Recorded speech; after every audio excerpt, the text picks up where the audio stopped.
Everyone talks about morning intensity. But what if the real edge isn't pushing harder? Today, we're exposing morning empathy as your competitive advantage. Today, Mornings in the Lab with Christina Flynn.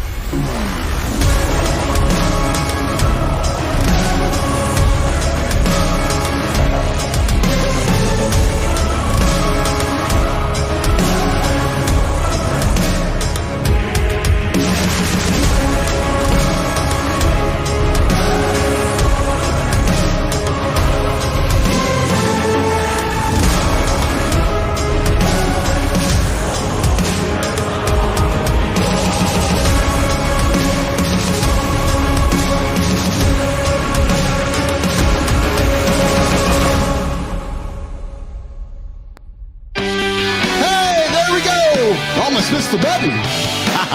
Good morning. Welcome to Mornings in the Lab, where we don't just build better leaders. No way, baby.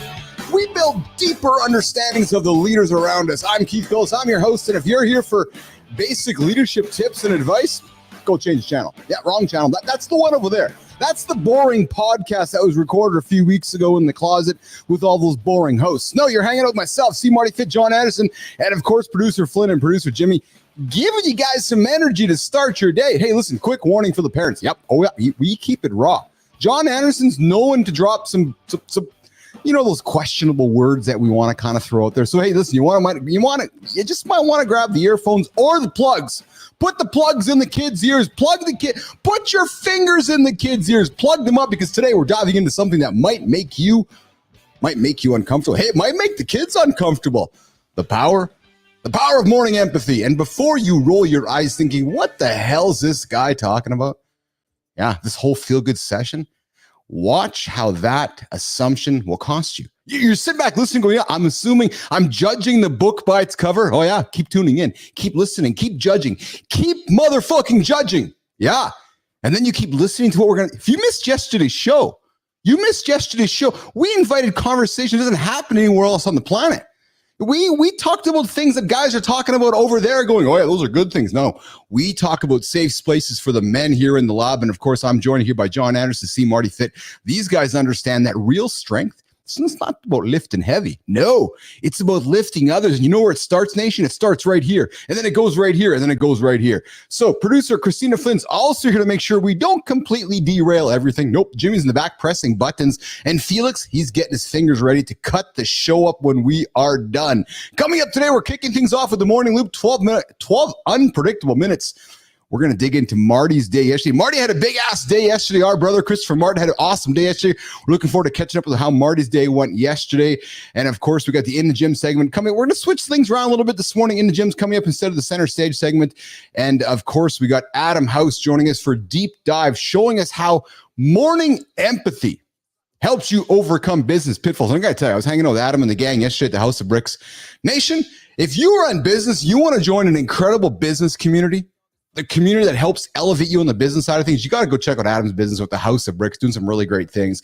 And of course, AJ Zeglin's joining us here later today for Mind Fuel, breaking down how empathy transforms blind spots into breakthrough moments. And like I said, you're tuning in right now going, who's this guy with the fucking black hat and the sunglasses on talking about all this crazy empathy shit? Yeah. Because it all starts there. Being a great leader starts with empathy first. And on a day like today, where there's a lot of questions happening in the United States of America, and we're not a political show. Nope, not a political show. But we're here to offer a different point of view on things. Maybe today, just maybe today, when you're talking to your colleague over there, or your colleague over there, or your colleague over there, you're going to forget what color they're wearing. And you're simply going to engage from a position of empathy and curiosity. Let me remind you, policy, who the fuck cares about policy? Policy divides us. Humans connect us. Lean into the human, lean into the empathy, lean into what matters most to you.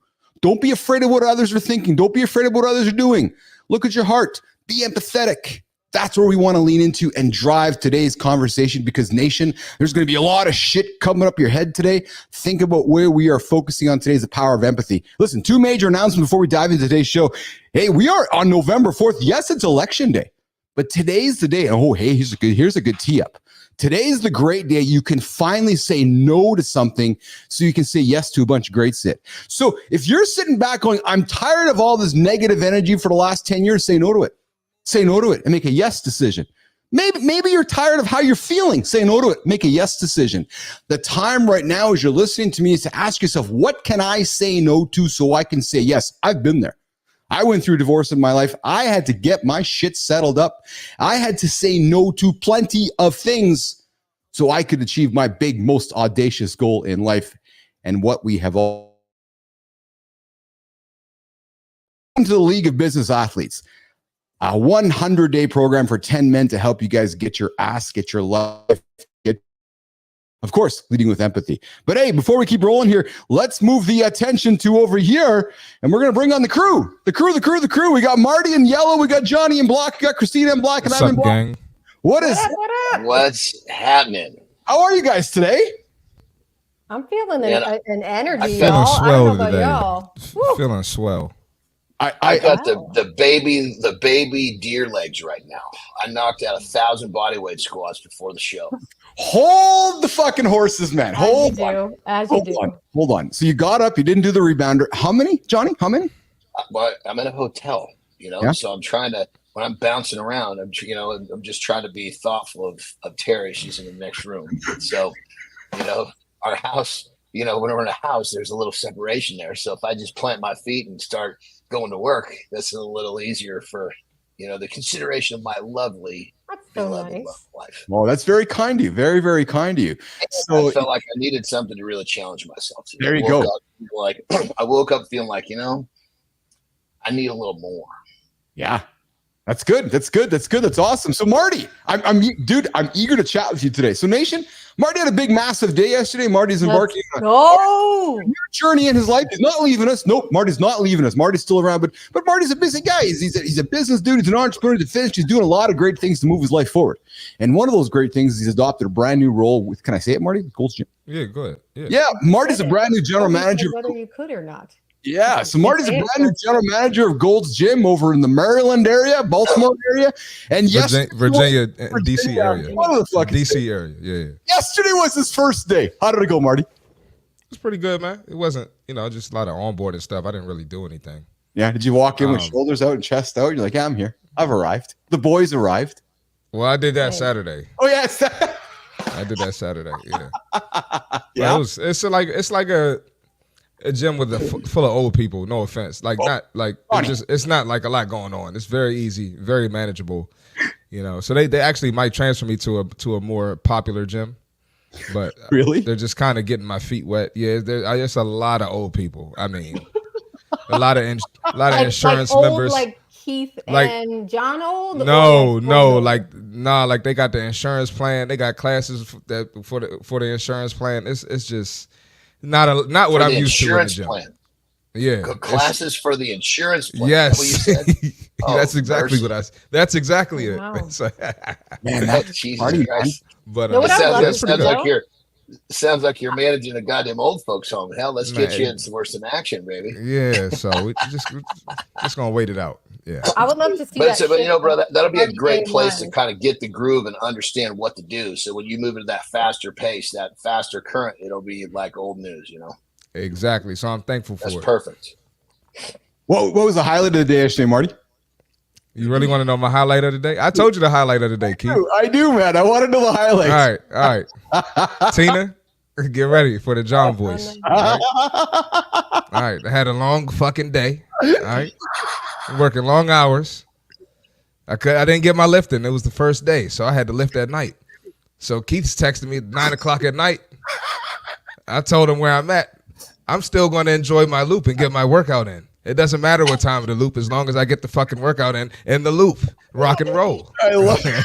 Rock and roll. I was sitting on my couch texting Marty last night, and I'm howling. I'm sitting here and I'm hearing John's voice. I'm seeing Marty in the gym just deliver it, and I can see him, Christina, and then I can see Marty said it, then fucking laughing about it because I love how Marty laughs. I was cracking up when I texted you. I was just fucking howling at your text and sending it. I thought that was a pretty good thing, man. So that's good. That's good. So what's on the agenda today with the gym there, Marty? Got my first meeting with the team. Yeah. Sweet. And Whoa. yeah. So now I'm going to be on my own today. I was with like the VP yesterday. Nice. So now I'm gonna do some stuff on my own. We'll see how it goes. Nice. How you feeling about that? How you feeling about the meeting with the team? Come on, man. I meet with this team every day, so I'm not intimidated by any other team. This is the best team out. I love that. If you can handle this team, his other one's you got can literally handle any team. Exactly. Speaking of best team, I want to publicly acknowledge something that I shared with you guys, through a chat that we had yesterday privately going on here. There's somebody who's good morning, Soyoung. I see you there, and good morning, Mr. Duggan. I see you, Jack. Yes, Jack, John, Duggan, Johnny, Marty, Christina. We have a fan, super fan's been hanging out with us for a number of months. And Marty, I think, did John Jack find us? I think he found our show, right? When you and I are hanging out? He found us, yeah. Yeah, exactly. So I've been getting to know him on LinkedIn. And motherfuckers, I am inspired. The dude's lost 40 pounds since he has started hanging out with us. Not one, Johnny, not five, Marty, not 10, Christina. That's for real? For real. And he's just getting started. And Johnny, Marty, he's celebrating his 40th birthday in March of next year. Let's go, Jack. Come on, man. I know. Come on, man. He's like, you guys have been instrumental in helping me achieve my goals. I tune in every day to your show. You guys are delivering. I'm sorry, John, I'm paraphrasing your message. I know you don't mind me sharing it. Get it, baby. Get it. He's telling us, Johnny, Marty, Christina, how he's gets up, he's inspired. He's like, I love the fact you guys are giving us different things to talk about that are positive, that are inspiring, instead of all the, I'll use his word, they're paraphrasing, of the bullshit in the world right now, hatred and negativity. He goes, I find this show and all I hear is you guys inspiring me to do better. And then he's like, my wife's looking for content too. So you are an honorary day one business athlete, my friend, and I got your back. Marty's got your back. Flynn's got your back, and Johnny's got your back. And Flynn, he's going to come on the show. Story. Let's go. He's going to come on the show. Yeah, I told him so. We're going to get Jack on the show here coming up in the future. And he's like, I got more work to do, man. He sent me a video yesterday. I just, and I'm going to tell you guys, the video moved me to tears. Because he took time out of his day to send me a video, and he's like, you guys are changing my life every single day. And then you know what? I get Evan Marks texts me yesterday, Johnny, Marty, Christina. He's like, what the hell just happened yesterday? I go, what do you mean? He goes, that show. I go, yeah. He goes, you guys were talking about things. You guys, you were talking about men saying, like, why do we have to use that word like pussy or bitch in a demeaning way? I go, I know. He's like, I don't like that. He goes, I got daughters. He goes, there's a better way to do that. He goes, what you guys talk about is the kind of conversations more men need to be having. So we moved the needle for Evan yesterday. We moved the needle for Dugan yesterday. And then there's one more person knocked on my door yesterday too. That's like, what are you guys doing over there? Because whatever you guys doing are moving the needle. And then Evan says to me, Johnny, he goes, I got a bunch of texts from a bunch of guys saying, this show that I've discovered, they're having these conversations about topics that aren't being had anywhere else. I'm like, yeah, true story. So nation, if you're looking for conversations that inspire you to move forward, that leave the hate over there, because those conversations are happening, right, Christina? Especially on a day like today, we know there's a lot of those bad conversations happening. Come hang out with us. And sometimes it might be fluffy, but our goal is to give you actionable advice like we gave Jack. And you know what I love about Jack, John, Marty, Christina, is that, oh man, this is what I love with the whole fucking thing the most. No rocket science. He just gets up every single day with us. He's like, okay, I'm going to get up in the morning with Jack, John, and Marty. And we're here. Yeah. And he's like, I'm going to hang out with these guys. I'm going to hear their message. Then I'm going to go put it into action. Johnny. It's just, what it comes down to is we're teaching people how to pull their pants down in public and be okay with it. Yes. Come on, man. Nope. You get some goddamn context, John. I was waiting for that. I was like, come on, Christina, you're late on this one. Speak it up. Please. Okay, I'll put the context up. Thank you. When you have the ability to just be an open book and show your flaws and show your insecurities and just show the world that you're human, that's pulling your pants down in public. Yes. And me, I love to pull my pants down in public because it helps. When I pull my pants down in public, I know if I'm in public, it'll help at least one other person. Well, and I'm seeing it happen here, Johnny, because you've made me more comfortable. And I've had an effect on you. I've seen that we've had an effect on Marty, and I've seen us have an effect on Christina. I've seen Christina. Like, we've all had an effect on each other. And now we have our audience going, okay, you're having an effect on me. So clearly something's happening here, right? So if there's 1, there's 10. If there's 10, there's 100. If there's 100, there's 1,000. And I'm going to call it our buddy Adam, going to be on the show here in 15 minutes. I was on a meeting with Adam yesterday. He's like, yeah, I've been, being a little more comfortable, I'm paraphrasing House, a little more vulnerable and I'm watching him. Adam's even walking Johnny closer to the front of the camera, and Adam's even opening up a little more. And I love that because, and I talked about this yesterday with Evan and John, we as humans always judge the book by its cover. And then you go look at the book and then you hear Anderson talk and you're like, oh, that's not what I was expecting that big dude to say. And they're like, oh, that's not what Marty's supposed to say either. And why is Flynn saying that? That's not what she's supposed to say. And the keyword's supposed, because us as humans predefine what somebody's supposed to say, supposed to look like, and supposed to act. And then you end up on the show and you're like, oh, they're actually talking not like they're supposed to be talking. So I invite you guys to come, keep tuning in, like, subscribe to the channel. Subscribe to this channel every single day, 8 o'clock Eastern time, content to help you guys move forward. Oh, hey, good. He left, eh? Johnny left.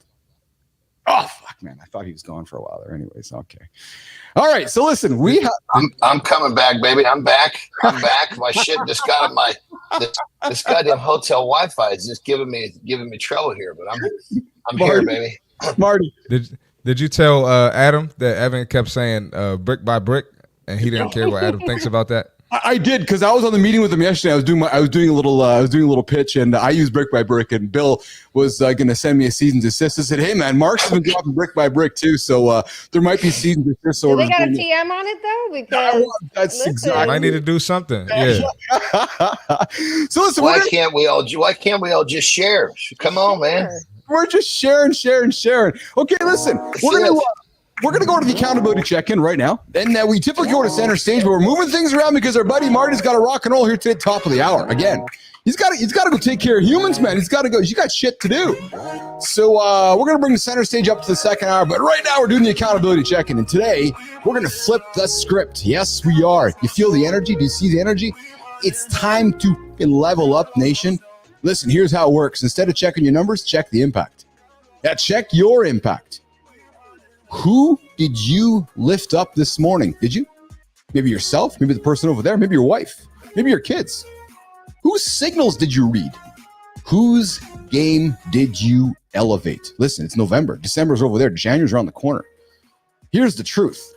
Your morning routine, the one that you start your day with, it isn't just about you. No, your morning routine sets others off as well. It's about everyone you touch first thing in the morning. You don't know how somebody slept. You don't know how somebody's morning was. Every interaction, every decision, every moment you choose to understand instead of override. So tomorrow morning when that alarm hits, ask yourself this question. Are you building an empire? Are you building walls? Think about it. Empire, walls. Are you growing your influence?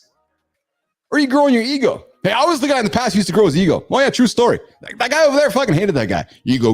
Now he's way over there. He's on the other side of Kilimanjaro Mountain. I walked away from that guy.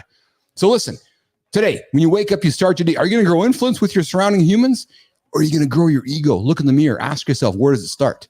The choice is yours. We just make suggestions. We make recommendations. You make the decisions. So here's what I'm going to ask you. That choice that's yours, what's the impact? That impact, that's on everyone around you. There you go, the accountability check. And think about what I said. Leader, think about it. Think about it. Think about the next person you're talking to. Think about where you vote today. Think about how you're going to interact with the humans around yourself today. All of your actions interact with those around you and affect those around you. There's your accountability check-in. All right, Jimmy, let's bring the crew back on stage here. We're keep moving the show along here. And at this point, we usually go to center stage. Oh, and of course, we got Johnny doing his thing, Marty, in the facility in the hotel there, or his Wi-Fi is not working. But right now, we're going to go to the In the Gym segment, Marty, where you hang out with me and Marty, you and Johnny. And we're going to dig into a topic. You guys are going to dig into a topic when John gets back here. I was looking at something this morning and I threw it over to you. I'm like, hey, dude, we got to talk about this today. And I saw a story about the godfather of bodybuilding. Johnny, I got something for you, Marty, to talk about here. And I said, Marty, tee this up with Johnny. And it is the godfather of bodybuilding. Johnny, you know Charles Glass? Yeah. Charles. I bet he's active. He's still in great shape. I mean, he's like put a whooping on Father Time. Yeah, and Marty, you've met him too, eh? Yeah, I met him and I went to Gold's Venice, and the guy introduced himself to me. So that is fucking cool. And I didn't know that this actually. So this sets up the segment perfectly then. Because I found the story. The Godfather of Bodybuilding shows you how to tone your chest in 2 weeks with 6 effective chest exercises. So Johnny, Marty's gonna sit back and chat with you about these exercises that Charles puts on the table, because if the Godfather's putting it out there, I'm thinking that Marty, the next Godfather, Johnny Anderson, might either agree, disagree, or have some good chat around it. So why don't you guys tee it up for the next 6 or 7 minutes and have a chat about Charles Glass's ultimate chest workout, Christopher Martin. Jimmy, let's get me out of here. Well, first off, let me just open up by saying that Charles, as you know, Artie, you met him in Goals. That's kind of like his house there, you know. Mm-hmm. I mean, he is still a trainer to like the elite. I mean, he's been a part of, I know for sure he's been a part of multiple Mr. Olympias. Yep. So he trains the top of the top. And then when he was doing it himself, I mean, he was never a Mr. Olympia, but you know, he was elite. And so he went from elite as a competitor into an elite, basically a trainer and a prep coach. So the dude is the top of the line. No argument. I agree. We're going to get to the first exercise to build that chest from Charles Glass. He says the first one is the chest press machine. How you feel about that, Johnny? Yeah, for sure. I mean, it's a chest press is a, you know, it's a press is a big move for the chest. But here's the thing with Charles Glass, you got to understand, is that most people think they know what they're doing. Right? Even in me, perfect example. If Charles was overseeing me working out, he would have me doing that movement a little bit different. He understood how to get that body in position to really hit that muscle in a different way. Mm-hmm. And so he's just one of those dudes. That's out of every exercise, he gets the most out of every rep. Yeah. And that's what makes him so special. So. Yeah, no, I agree. And you know, most chest press machines, you can adjust the seat, you can adjust where the handles are. So, you know, that's big. A lot of people don't know, you know, you can change the angle of the exercise and really attack that muscle.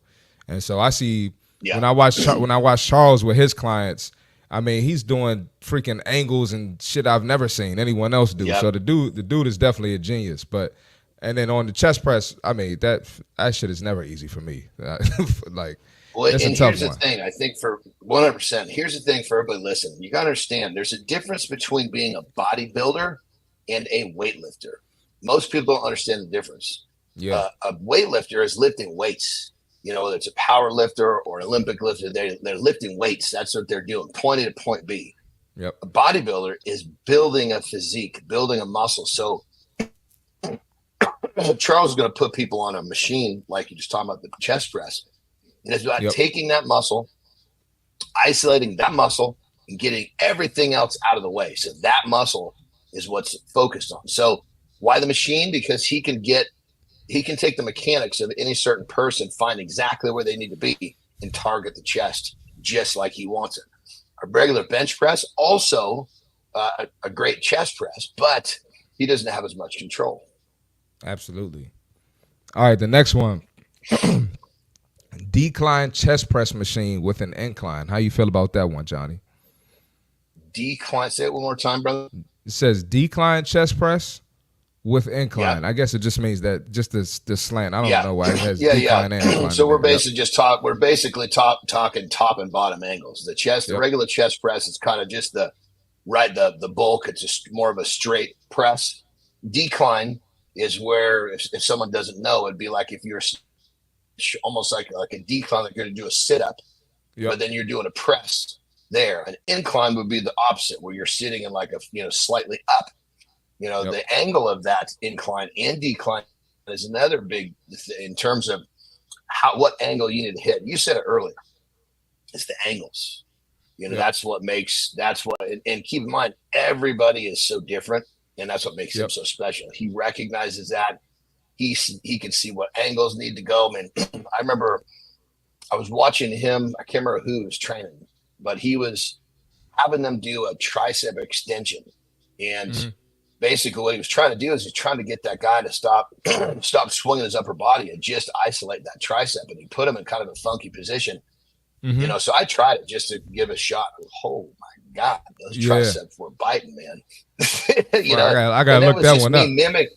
That was just me mimicking somebody else. Now, I guarantee if I was doing it, he'd have put me in that position to start and then tweaked it for my mechanics. So, and here's the thing, like we talk about showing up, we talk about experience. I'm not sure how old Charles is, but the dude he's got to have 50 plus years of experience. Oh yeah, for sure. Yeah. And there's no substitute for experience. You could read every book on the planet and let's forget in the gym. Business doesn't make a difference. You could read every book on business, but until you're in the trench and you understand how that shit really works, it's not the same. And exactly. Charles, I don't know that there's money. You could argue that he's been in the trench as long or longer than anybody left in the game. Him and Robbie Robinson. He's 73, boys. He's 73, Marty, Johnny. And I've seen him at Venice. He's been in the trench times. for 60 years. Yeah, Robbie Robinson. Yeah, he's another one. Looks freaking wicked. 70. Those two dudes right there, man. They're just put a whooping on Father Time. So Marty. So in the gym with Johnny, Marty, just to interrupt you there. So Marty, we laugh at Johnny all the time. He's been lifting for 40 years. So Glass has 20 more years. Like, think of this, Marty, right? So I'm just putting a down payment on what Charles has got. That's what I mean, Marty. So Johnny's 52. Like, think of this. You're 31. So John's got 20 years on you. Glass has 20 more years on John yet, Marty. Man. It's amazing. Right? Yeah. Insane. Incredible. I was going to ask Johnny one more question. I know we didn't get through the whole list. No, do that, Marty. Yeah, for sure. But Johnny, how does decline chest press, how does that affect man boobs? Oh, good one. Well, here's the thing. Everybody says, I got these tits. I need to get rid of these tits.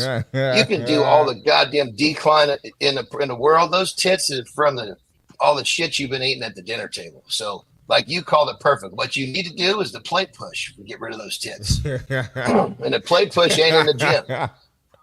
Yo, that's good, bro. I like that. That was good. When I told Johnny to plate push, he was like, I think I heard of that. I was like, yeah. Well, because I was thinking you were talking about a steering wheel. A lot of times people call that a plate, but I'm thinking to myself, you got weird fucking names, but then you flipped it around and put it at the table. That's good. That's good. Yeah, there you go. All right. Okay, let's end the gym with John and Marty. We're moving things around this morning, but coming up right now. Can we continue that list tomorrow? Let's do it. We're going to continue tomorrow with John and Marty. We're going to go through Charles Glass's How to Build the Ultimate Chest. Knowledge from these two guys. These guys over there, John and Marty. But hey, it's the fit tip of the day. Marty, you're up, brother. Before we go to Adam House from the House of Ricks, coming up in 90 seconds or less. Marty. Let's get it. All right. We got a fit tip. This one is a little different. All right. This one is for a lot of the guys are Johnny's age. A lot of the guys are Keith's age. Sorry, John and Keith, love you. But it's the truth. Anyway, we're going to talk about unsolicited advice in the gym. People talk too much, okay? Show up to the gym, get your work in, go home. Go home to your kids, wife, go do some work on your business, get out of there. Everybody's not there to talk. So we've all seen it, right? Mid-workout, you got your headphones going, you got your playlist, you got your podcast, and you want to give me fitness advice that I didn't ask for. So this is how you offer help without being that person, okay? First of all, read the room. If someone's focused and they don't look like they want to chat, guess what? They probably don't want to chat. If she doesn't look like she wants to be flirting in the gym, fellas, she probably doesn't want to flirt. And ladies, same thing. And it is what it is. No matter what your sexual preference is, they might not want to talk. Ask first. Hey, do you mind if I share a tip? Right? It shows them respect. It's going to give them a choice. Keep it short. If they say yes, be brief. We don't need a lecture in the gym, right? I had an old head in the gym trying to lecture me last night about my training business, and he's never trained anyone or had a training business. Get out of my face. Not trying to sound mean. And respect a no. If someone's not interested, move on with your day. It's not about you. Let's make the gym a place of support and not unwanted advice. That's the fitness tip for today. There we go. See Marty Fit. Fit tip of the day. Somebody's giving you advice. Hey, Marty, you're just fucking jacking your Oh my God, all the time. It's like Adam just giving me advice left and right. Like, hey, I got advice how to shoot a basketball hoop here, basketball there. And I'm like, house, come on, man. I know how to shoot a basketball. Oh, wow. Oh, man. We're starting like that. Keith, you got to be careful. Adam, Keith, be careful. Adam's not backstage anymore. He can defend himself now. You got to stop. Yeah. You run the tongue great when he's in the green room, but now he's here. Look out, baby. I mean, we can't do this every week, Keith. Okay, because we just can't. Everyone knows. Okay, they can tell on the camera. Yeah. Okay, they know who's going to dunk on who. Yeah. I gotta jump in because Adam, you don't need to say anything. The man just said he's going to teach me how to make a basketball hoop. Is that what I said? That is what he said. Man knows nothing about Thank you. ball. Leave it. Thank you. Leave it. You're going to actually make a basketball hoop out of wood in an apple basket? I mean, what are you talking about? Yes, man? exactly. Thank you. We got Adam House joining us here from the greatest community on the internet called House of Bricks. Adam's here. He joins us every single Tuesday at around this time. And today we're talking about empathy and so forth. But Adam, you've worked with some of the biggest companies out there. And here's what fascinates me. 1 in 3 Fortune 500 companies now use leadership coaching with up to 50 times return on investment. Let's dive in and discuss some common pitfalls, Adam, in leadership and how to avoid them by leading with empathy and vision. There's a lot of guys starting the day right now, Adam. There's a lot of humans in America right now that are going to start their day and they're going to plot through it, and they might not be starting with empathy or vision. So, Adam, let's start there and let's start talking about this idea of micromanaging killing folks. Where do we start? Sorry, go ahead. No. Where do we start with this, Adam? Well, it's funny when you said that, like empathy and vision can a lot of times be a paradox, right? Because if you've cast a vision, especially a guy like me, I see that destination, I'm running through brick walls, right? Yes. And that's part of things that I'm developing in myself that you talked about on the community call yesterday. Like I will run myself into the ground. I will create a lot of collateral damage to myself, the people around me. And so you have to be careful as a visionary of also being empathetic, because everyone is not built like a visionary, right? They have different skill sets, different mindsets. And so you have to be able to see the vision, know how you're going to get there, but then also figure out how to get the most out of your team. Oh, I like that, Adam, because I'm having this conversation with my own head today, especially after we hung out yesterday. And you said something to me as we were chatting that you just know there's moments as an entrepreneur. You just know there's a moment, right? And it's like, I think Johnny's known in his career, and Marty has known in his career, where it's just time to almost like level up, right? It's like, oh, it's time to find the other gear. And I think, Adam, if you have put the time into being a good leader with empathy along the way, when it's time for you to up that gear, Adam, I'm hoping that the team around you understands that you've built the foundation of empathy, that when it's time to up that gear level, that those can keep up with you. And I'm in that moment. I mean, you can just see it on my face. You can hear it on my phone calls. You can see it in my posts, right? Just the change in how I'm talking about things. Like the first 6 months of the year, I was talking about the struggle zone and entrepreneurship and depression, and 9 out of 10 startups fail. And I never know when this moment is going to happen in business, just like in sports. But when it does happen, I freaking know it. I've been doing it for 27 years. I've coached hundreds of startups. Like I know I'm in that moment. So anyone that's watching, follow the House of Bricks, see me on LinkedIn and watch us take off, baby. The rocket fuel is in. I like that. So Adam, here's a tough question for you that all leaders balance. I'm sure Johnny's balanced this as he was running his gym, and Marty might need to learn some of this, Adam, as he's going through kind of his next stage in his life as well. But Adam, how does empathy and vision help leaders balance immediate results with lasting impact? I'm going to add to this, without burning the bridges along the way. This is one of the most difficult things to do as an entrepreneur, because you're thinking, okay, I've got a $50,000 payroll due Friday. Yeah. How am I going to come up with that cash if you need sales and cash, right? And then you're also thinking, well, what is the long-term impact? So we've gone through this at the House of Bricks. First it was Startup X, then it was coaching, then it was the podcast, then it was VIP dinners. So it takes a lot of that testing, failing, learning, and growing, which I teach.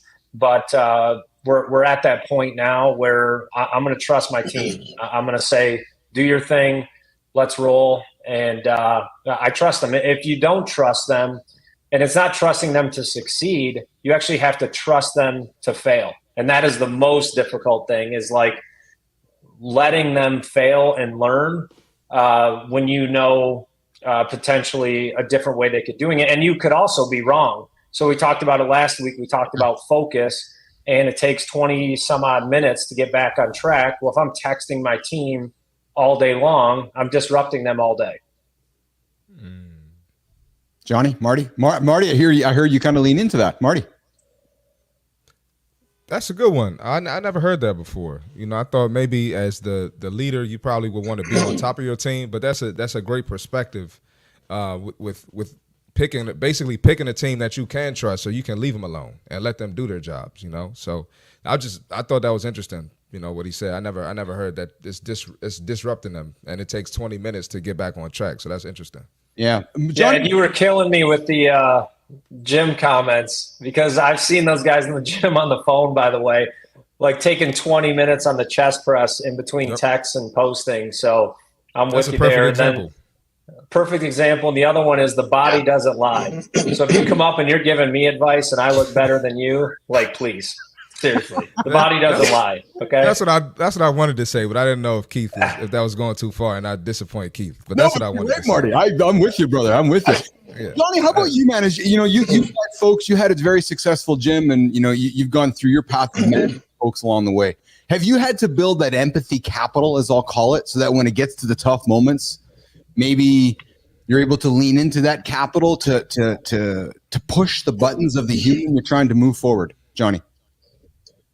Well, what I like to do, excuse me, I like to free their spirits. I like to inspire and motivate them by basically, I create a system for them to execute. Yeah. And so then they engage in that system, and they know that if the system fails, that it's something that we're going to work on fixing together when it fails. Because a lot of times people have a hard time. Not everybody can just be given the freedom to fail and they'll go do it. You know, a lot of people don't lean into failure that way. So I create a system. Sometimes I don't know if the system's going to work, but I know that it's moving in the right direction. Execute the system. If it works, perfect. We'll keep going. Minor adjustments. If come back and tell me where it failed, we'll tweak it. We'll go do it again. So I like to kind of, excuse me. I like to kind of promote that part of the human that has a hard time stepping out of the shell with a little protection from a system, if you will. Yeah. Adam, looking at you, brother, as a fellow leader, motivating, inspiring, building your team, how do you level up your game? Because you have that vision, like, I'm leveling, I'm moving to the next level. How do you get the team how do you get that team to that next level with you, Adam? Or do you understand that they're not going to be at that next level with you, but you're going to try to get them as close as you can? Well, they don't have to be at the same level, right? Not everyone's the visionary. I've got guys like Michael and Bill on my team. They're executors, right? So I have to be 10 yards ahead of everyone else and get out of the weeds. So I literally, I'm talking to Michael later today, like, I'm out. You execute. I'll go, make it rain and cast the vision.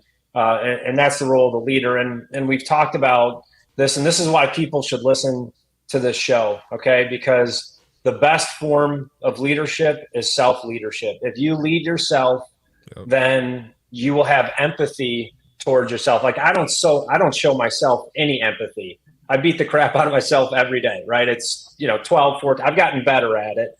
But I'm in the gym in the morning, I'm crushing it. I'm working all day, I'm crushing it.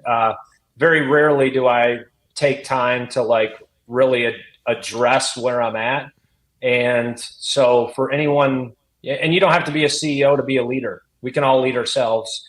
So just what people are getting out of this, mindset, nutrition, physical health, marriage advice. We all need this. Take the time, block out half an hour, jump on this show, and let's start your morning in the right direction. Adam, I would suggest to you that as I've gotten to know you, you actually do lead yourself with empathy, because you do start the day in the gym. And to me, that's being empathetic to your human. You're going, okay, I got to take care of myself first. So I think you are being empathetic to yourself by doing that. And Adam, something I haven't told you, man, that I'm excited to tell you, and I think you're really going to get excited about this. We have a listener who's been joining our show, and you said it, man, who's been tuning in for a number of months. Adam, by embracing accountability and by joining our show daily, the dude's lost 40 pounds.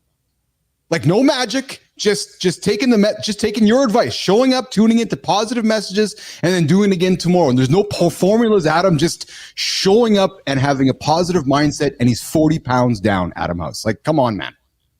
If you can help someone lose weight, that guy should be telling everyone and his brother to be listening to this show.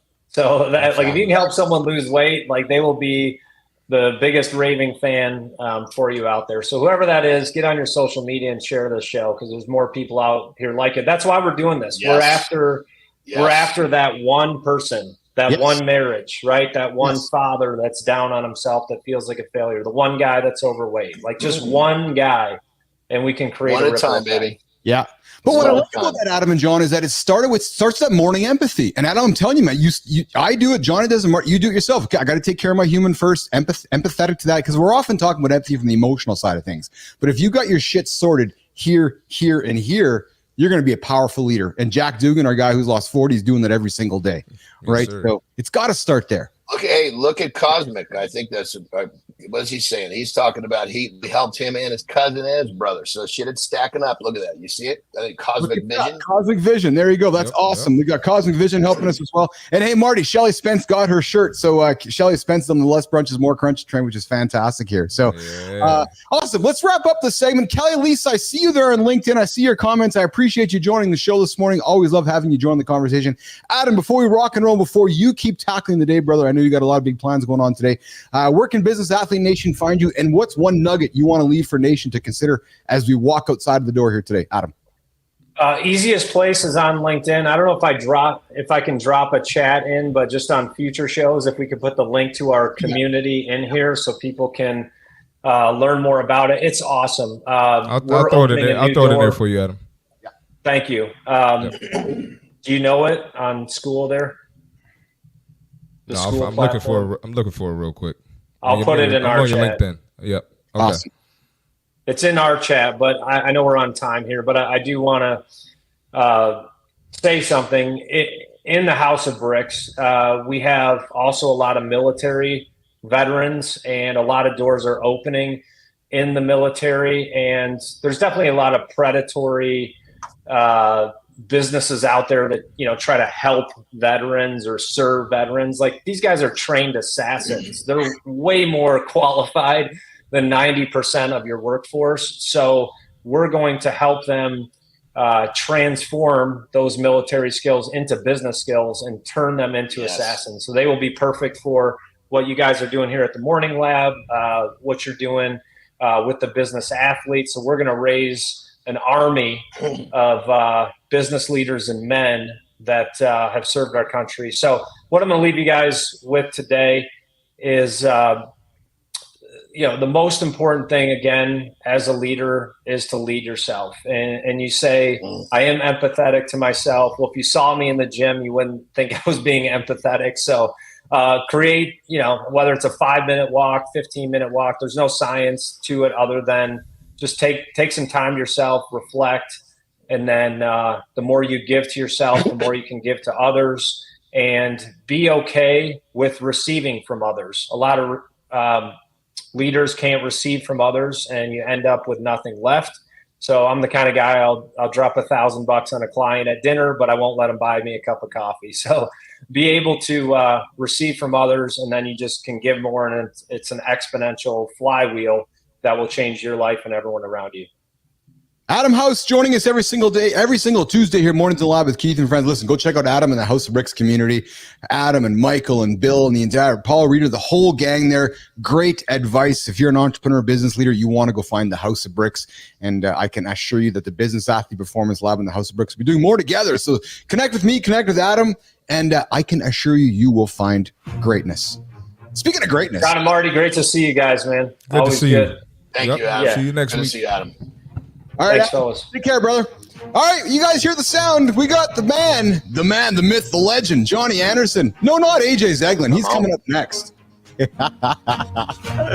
Go. All right, check this out. Most people say they would die for kids, but the question that you really need to ask yourself is, would you heal for them? Because if you don't heal for them, they're going to have to heal from you. Think about that. They don't give a shit what you say. They care what you do. So are you leading a life, improving yourself, eating right, exercising, focusing on what matters so you can demonstrate to them how to live a better life? Do you want them to be broke and fat? Do you want them to have the average American disease? No, you don't. So focus on your self-improvement. And remember, if you don't heal for them, they're going to have to heal from you. Rock and roll. Baby, if you don't heal for them, what was it, Johnny? They're not going to heal for you? If you don't heal for them, they're going to have to heal from you. Oh, I like that. Wow, spinning words. AJ Zeglin joining us here. Mind Fuel. Marty's got something to say here. That was just the broken fat part. That was hilarious, man.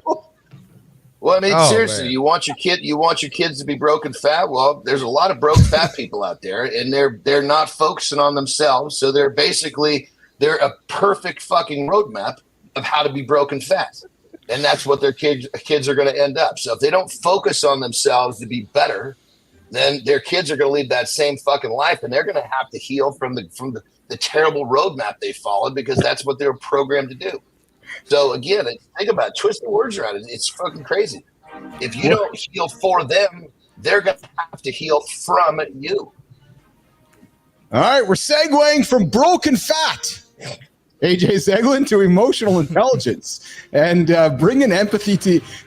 AJ's a witty fellow. I'm curious to know the words coming out of his mouth right now as we introduce AJ to the floor. What's going on, Zeglin? What's going on, guys? No, I love it, because I feel like what John is saying there, and I tell people this all the time, is when you're in the context of your kids or the people that you're leading, they're going to do what you do rather than what you say. Marty? Right? And I agree with that 100%. So, if you're a smoker and you're just chain smoking, you're hacking 2 packs of darts a day, and you're telling your kids smoking is bad, don't do it. Yeah. They're going to probably end up smoking because they're seeing you smoking half a day, right? That's how it works, right? So you have to show them. They're more likely to do what you do than do what you say. So I totally agree with what John was saying there. But Jimmy, get me in. I mean, fuck my daughters. I told them to do all this stuff when they were growing up. They were like, Dad, what the hell? Now they're adults and they're like, thank you, Dad. So your kids are going to follow what you say. Keep going, Marty. What does he say? No, they follow what you do, not what you say. Oh, Come on, follow man. what you do, not what they say. Fuck. Yeah, they don't give a shit. They don't give a shit what you say. They care what you do. Thank you, Dad. Thank you for living the way that I need to live as an adult. Oh, Zeglin, I was waiting for that, man. All right. Sorry, AJ. That's awesome. Guys, as AJ was starting it, I can see we are both completing each other's sentences there, looking at Johnny. Like, okay, we know where this is going here. But AJ, today we're talking emotional intelligence and empathy. And we're talking about Let's turn emotional intelligence into a performance multiplier. But let's first start with the science. What happens in our brain when we lead with empathy? What changes to our body physiologically, AJ? So when we lead with empathy, we de-escalate the situation, right? So oftentimes in a conversation, if we feel that someone has a different opinion of ours, or something is different in any type of way, we get our backs up, we get defensive, we get right. And now there's increased tension and stress in there, right? So from a physiological way, when we show empathy, when we're able to have that skill of putting ourselves in someone else's shoes and understanding where they're coming from and actively listening to them with the intent of understanding what they're saying, and not just us just thinking the whole time about the next thing that we want to say, right? But when we're able to do that, then it just de-escalates the stress and the conflict in the situation, and it makes it way more productive, right? We got to remember that emotional intelligence, it's two factors. There's two parts to it. There's how we're managing our own emotions, but then there's also how we are understanding the emotions of others, of other people, right? So it's we got to make sure that we're covering both bases. Well, it's hard, and I'm glad you said two things, Johnny. One quick thing here, but you said emotional and intelligence. There's two things happening in the radio. Two big words, two big concepts. Put them together, and then make it happen. I know I found myself in a situation yesterday where I was practicing Johnny, responding instead of reacting. That's what it is, right? I've this show and hanging out with you guys has been just keep that awareness for me. And AJ, it helps me lead with that emotionally empathetic response. Johnny, you were going to say something. Yeah, no, what AJ just said was so fucking good. I mean, it's literally just 2 days ago. I told my wife, I told Terry, I said, you know what, honey? I said, if I am really, really in tune, I'm listening to what you're saying, and I'm in tune with where you are, and whether you're having a struggle or a bad day, whatever it is, and I can really, really understand that, and I can truly, truly make sure that I respond rather than react, we could have the rest of our lives without having a fight. And so we were coming back from Mexico, and she didn't sleep well. One of our dogs was up, not feeling well. And she woke up and she's like, honey, I didn't sleep much. Her words were, I'm crusty today, which means she's, crusty, crunchy means, hey, I'm just telling you. Yeah. And I thought, you know what? This is a fucking opportunity here. So she was very clear how I could not, because I understood that I would have been freaking an idiot. So I made sure that I was really in that mode where if she got a little punchy, I was going to breathe and I was going to respond rather than react. But more importantly, what I did was, and we were in the car for 6 hours coming home. And sometimes that can make for, if something goes off track, man, there's nowhere to go. No. so I started talking to her about things that I knew she was interested in. And I just kind of, based upon, just like AJ said, I just kind of led with understanding where she was, and I just slowly brought her into a better space. And at the end, about halfway home, she was smiling, she was having a good time. And so I guess what I'm getting at is that I just think that if people understand, and AJ, you just described it perfectly. If you can do that, you have, I don't mean control in a bad way. You have full control of your relationships not turning into these negative fucking waste bins. And so I just made the commitment to myself first, but also to my relationship with her, that my goal is never to have another fight. It's retarded to have another fight. Knowing what I know, and if I truly stay tuned into her, there should never be another fight. Yes. AJ? Yeah, no, I love it. It's just a good example, right? Too, of just like that could easily escalate into an argument, right? But you're like, okay, let me take a second here, put myself in the other person's shoes. Oh yeah, I've been in a crusty mood before. I know how that feels. I know if I'm tired or this or that. I know how I'm right. And just by doing that, then we don't get so defensive and been like, well, why are you coming at me with it? And it just de-escalates the situation, allows you to communicate clearly and effectively with one another. Yes. And what you said, brother, real like you said, why are you coming at me? That's me being a little bitch. I know she's in a bad mood. Shit, put up a little armor. Fucking A, And so that's so perfect. It's sometimes you got to just realize, okay, I might take a little slap in the face here and there, but I'm a big boy. I'm going to be okay. I was told this was going to be a rough one. Suck it up. It's kind of like going into the fourth quarter. Look, we're behind. It's time to pull up your fucking pants, everyone. Let's get it on. You got to do it there too. So go ahead, AJ. I was just going to say, I love how John simplifies things. I almost want to bring him into session with me when I'm working with the client And I'll give, the textbook kind of explanation of it. And then John can just lean in from behind and be like, stop being a bitch. That's what he's saying, and then he can sit back and Yes. So I'm going to. So one of my roles as host of this show, and one of my missions in life as I continue building this show, is to help all of us continue to be better as human beings. That's what my purpose is. That's what really my goal is. And as I sit with my family members through life, like my true like my blood family.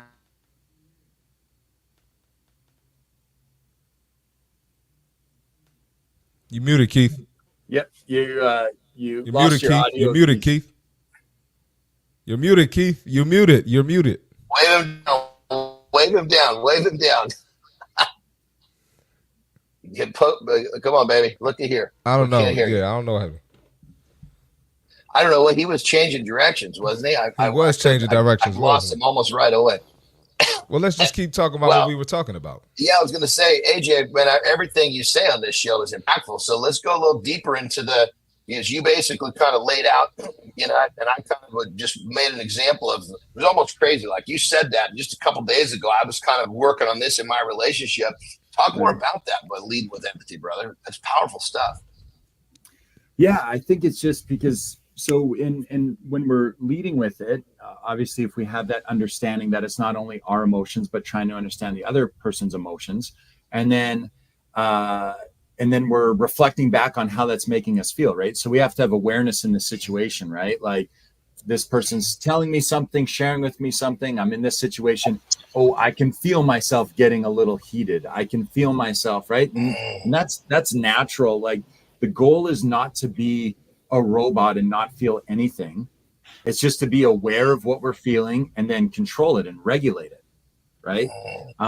So when we get in those conversations with people, and it could be a good conversation, a bad conversation, or anything in between, right? We're just aware. We're going to be reacting to what they're saying. It's going to make us feel emotions. It could make us feel happy or sad or mad or angry or, a million different emotions.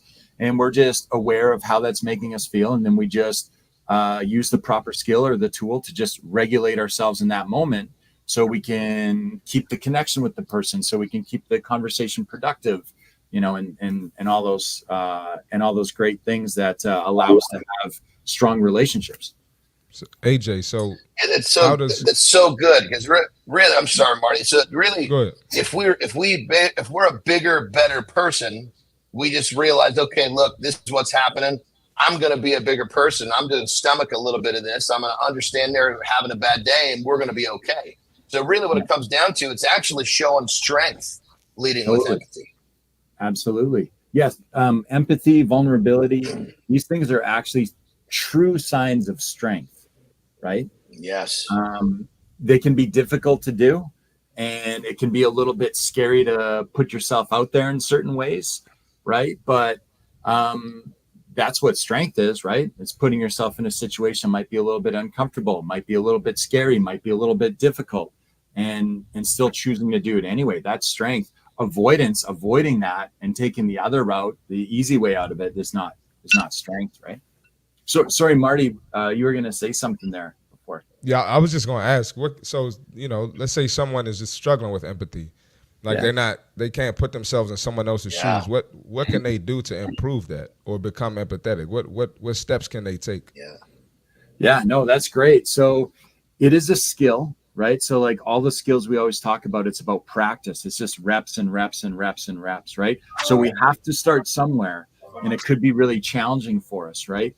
We're more likely to be able to feel empathy for someone who's already closer to us, because we already feel a certain type of connection, right? So if you could start practicing that skill with your partner or your mom or your dad or your brother or your sister or someone in your family that you're already close with, we're more likely to be able to put ourselves in their shoes because we feel like we have more in common with them. We know a little bit more about them and their understanding, right? And as we get better at that, we can expand it to other people that we communicate with, right? Because you're right, Marty. Like to start, if you just meet someone and you feel like you have nothing in common with this person, you've never crossed paths in your life, and you're very disconnected from them, you could be like, geez, I feel like I'm having a hard time putting myself in their shoes. I feel like we got no like I'm just having a really hard time imagining where they're coming from because I don't know anything about them, right? Yep. So we can start small. That first step could be with people closer to you in your inner circle. And then when we're expanding it, you know, just you got to look for some common ground, right? Like the first time that we had all met, even if it was online, I was just listening to you guys talk and I was drawing out and picking out things that you guys were saying and sharing, being like, oh yeah, like, or I'm familiar with that, or I've heard that before. That's interesting. Or, oh yeah, these guys like going to the gym too and working out. They're always talking about it.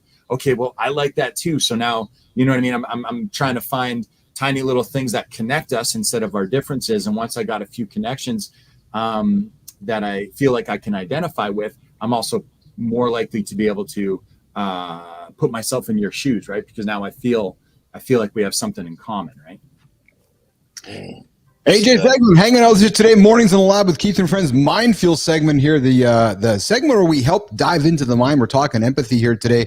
We've gone a little bit into overtime. AJ, great segment, man. Some great advice. Marty, great question you asked for somebody who's thinking, because guys, I was that dude who just didn't know empathy. I didn't understand. Too. That's why I asked. And AJ, and I met you when I was in my late 30s. I was going through my journey. I've talked often about it on this show. I was messed up. My values were messed up. Didn't really understand what empathy was. I didn't know how to be empathetic. I did not know how to be empathetic. I had to learn. And big credit to AJ, who's my friend along my journey, to help me learn about empathy. It's a skill, man. Johnny. And to remind everyone, just like AJ confirmed, it shows strength, not weakness, to be empathetic. So if you think you're being weak when you're doing it, you're sadly mistaken. Yes. And in my opinion, I think it's some wisdom too. It is. And I want to offer this, and I want to offer this with grace with what I'm going to say next. So I was muted with what I said next. So we're talking empathy, and we've been talking choices of words and how we make people feel over the last few days. So one of the things that I like to do with my family, my blood family, is often just pose questions of, do we still need to use those words? I don't know. If we're leading with empathy, do we still want to use those words?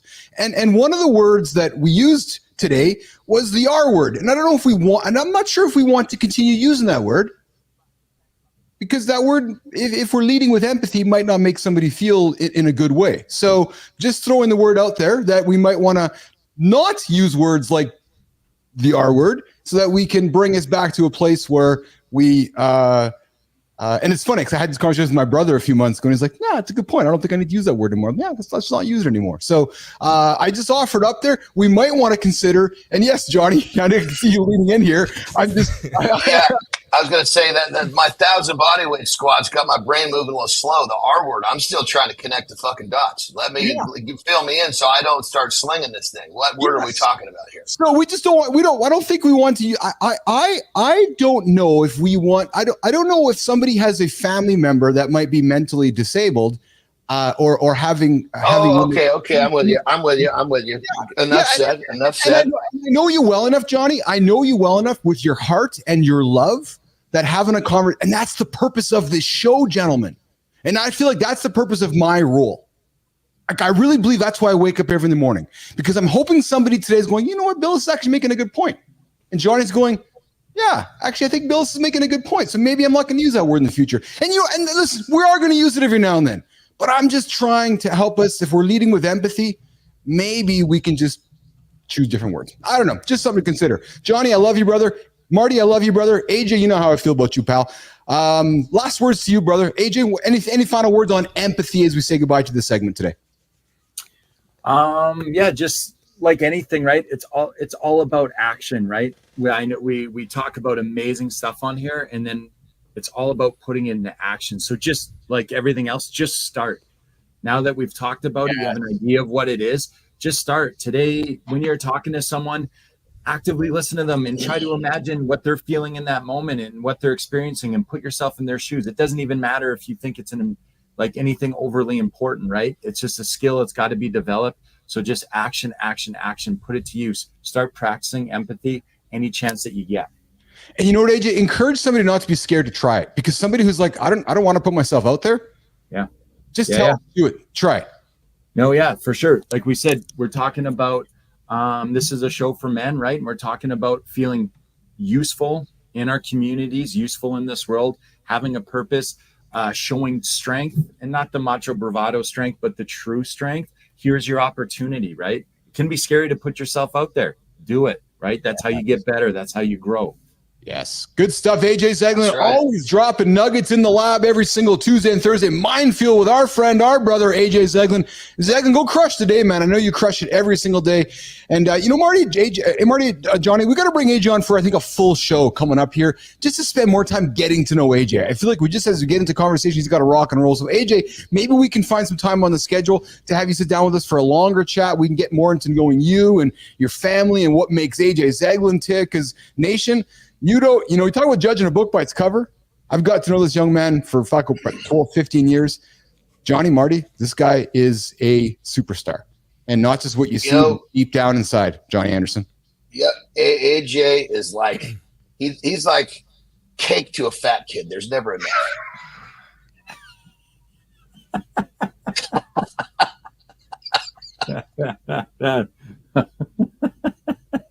I know AJ well enough, Johnny, that he's going to take that for the whole day today. Oh, man. That made my day. And Marty is just... Let's I don't know what to say. Where's Flynn?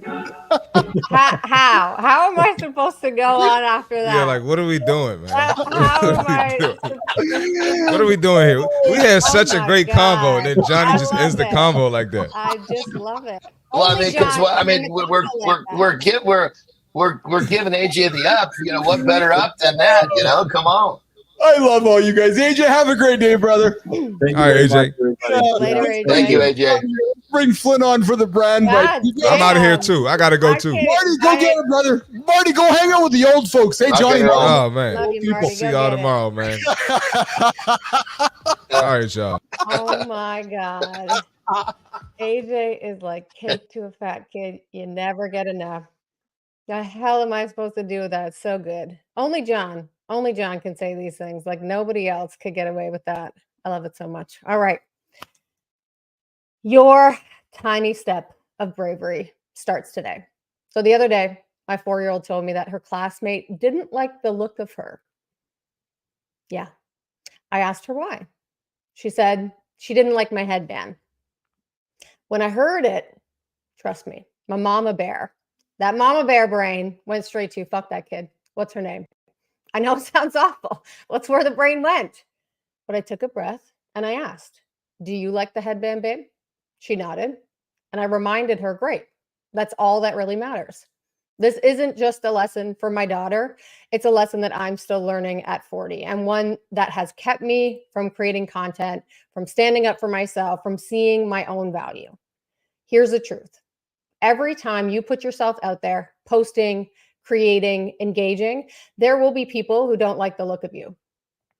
They won't like your approach. They won't like your perspective. And that's okay. It's normal. You're not going to appeal to everyone because you're not doing it for them. You're doing it for you.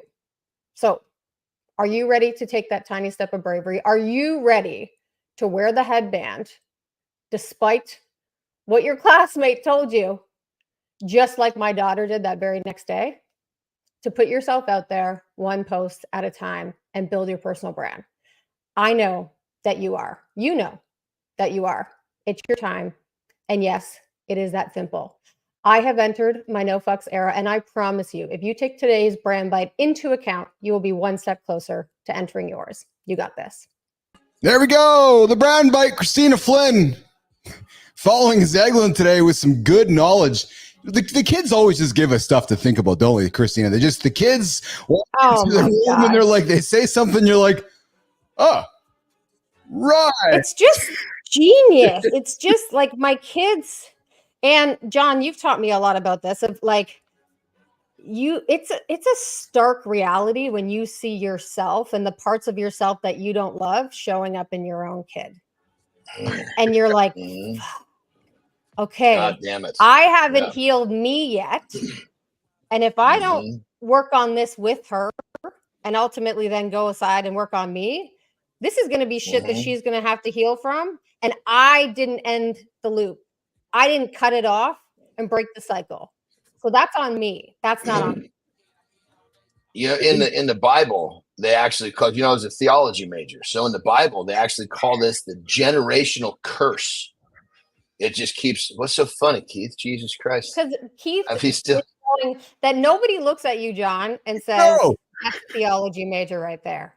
So major in theology, minor in philosophy. That's why you got all these nuggets coming at you. I love it. That's the point, John, because we got folks dropping Bible stuff every now and then. They're just out of the blue, Flynn. You know what the Bible says. I'm like, oh, there's Anderson. I've never heard you quote the Bible, which is interesting. I love that. We got Marty. I hope you're tuning in right now on the fly here, my friend. But the generational curse is real. The shit just keeps rolling downhill. And I'm actually lucky that a curse was broken. My generational, I guess what I know you call it, as it goes downhill. I was lucky enough to be part of having a shock in my life big enough to recognize the curse and putting a stop to it. So I'm even being aware of it is really the key, because most people don't have a clue that they're passing the shit downhill. Oh yeah, my mom was the same. Me and my two sisters consistently look at my mom and go like, thank you, because it's not evident in that moment always until you do your own work, and then you look. It's like, okay, so that was there with my mom, and that was there with my grandma, which means that was definitely there with my great grandma. And we constantly look at my mom going, thank you for ending that. Thank you for breaking that cycle, because it could have easily continued. Well, yeah, 100%. And you don't, however it gets broken, you don't complain, because whether it's broken through, joy or pain, it's broken, and that's what's important, Yeah. So, woo, that's some deep stuff. Go ahead, Johnny. What were you? What were you? You were given a couple of O's. What were the O's for? Like you had something popping up. You were ready to spit out. I was just taken aback by not taken aback, but you said though that you stopped the curse because you had the awareness to stop what was happening. Well, I want to be totally sure. I'm not giving myself the wisdom. I was just kicked hard enough in the fucking nuts to see what was going on. The joke, what I was saying, look, you had the awareness, you had to have the awareness, so you had to create the awareness, though. When life kicks you in the nuts and you're on your hands and knees, you see from a different point of view than when you're standing tall. And when you do get kicked that hard and you're on your hands and knees, you've got a different vantage point. And so when you're down there, I would say, don't let a fucking good tragedy go to waste. You're supposed to see something different. And so basically it was, just to get a little more detailed, it came down to, I had a rough relationship with my blood dad. And through our relationship, it came from his dad, because his brothers and even my grandma said, he had a really, really rough relationship with his dad. I don't know the details, but I think that his dad probably pushed him away a lot. And so he did that to my sister and myself. And when he pushed me away, it gave me a vantage point to start to see once the communication stopped, it gave me a chance to actually see like, whoa, I'm fucking doing this shit too. I'm doing it to my offspring. I'm doing it to Terry. And so as soon as I got that perspective, keep in mind, I was on my hands and knees. It was a gut shot. It was a nut shot. And I was like, whoa. So when I climbed back to my feet, I'm like, number one, thank you, Dad. Number two, now I know exactly what fucking not to do. And sometimes you learn a lot better. It's easier to learn what not to do sometimes than what to do. And so, I'm a big one. I'll remove one bad habit. That'll make a big step forward. This was the removing of a pattern that I was doing that I didn't know. And within literally months, my relationship with Terry, my relationship with my daughters just started getting so much better. It was just getting deeper. It was getting more enriched because they could feel me there in a much more present fashion. And I just didn't understand. Oh, fuck, we're talking fucking couple of years. This is like all new development. We're talking a couple of years ago. So this is like, this is like probably one of my biggest blessings from my blood dad was the fact that I was given this vantage point, because unfortunately, he's passed now, as you guys remember. He just passed a month or two ago. But the losing a couple of years of my relationship with him, of course, is tragic, but it opened up, decades of a better relationship with my daughters and Terry. So yes, there was a sacrifice, but look what that sacrifice is giving, not only me, but my daughters and my wonderful wife. So, again, when I always say all the time, when you get kicked in the nuts, you're on your hands and knees. You're supposed to see something down there because you're at a different vantage point. I'm not fucking around.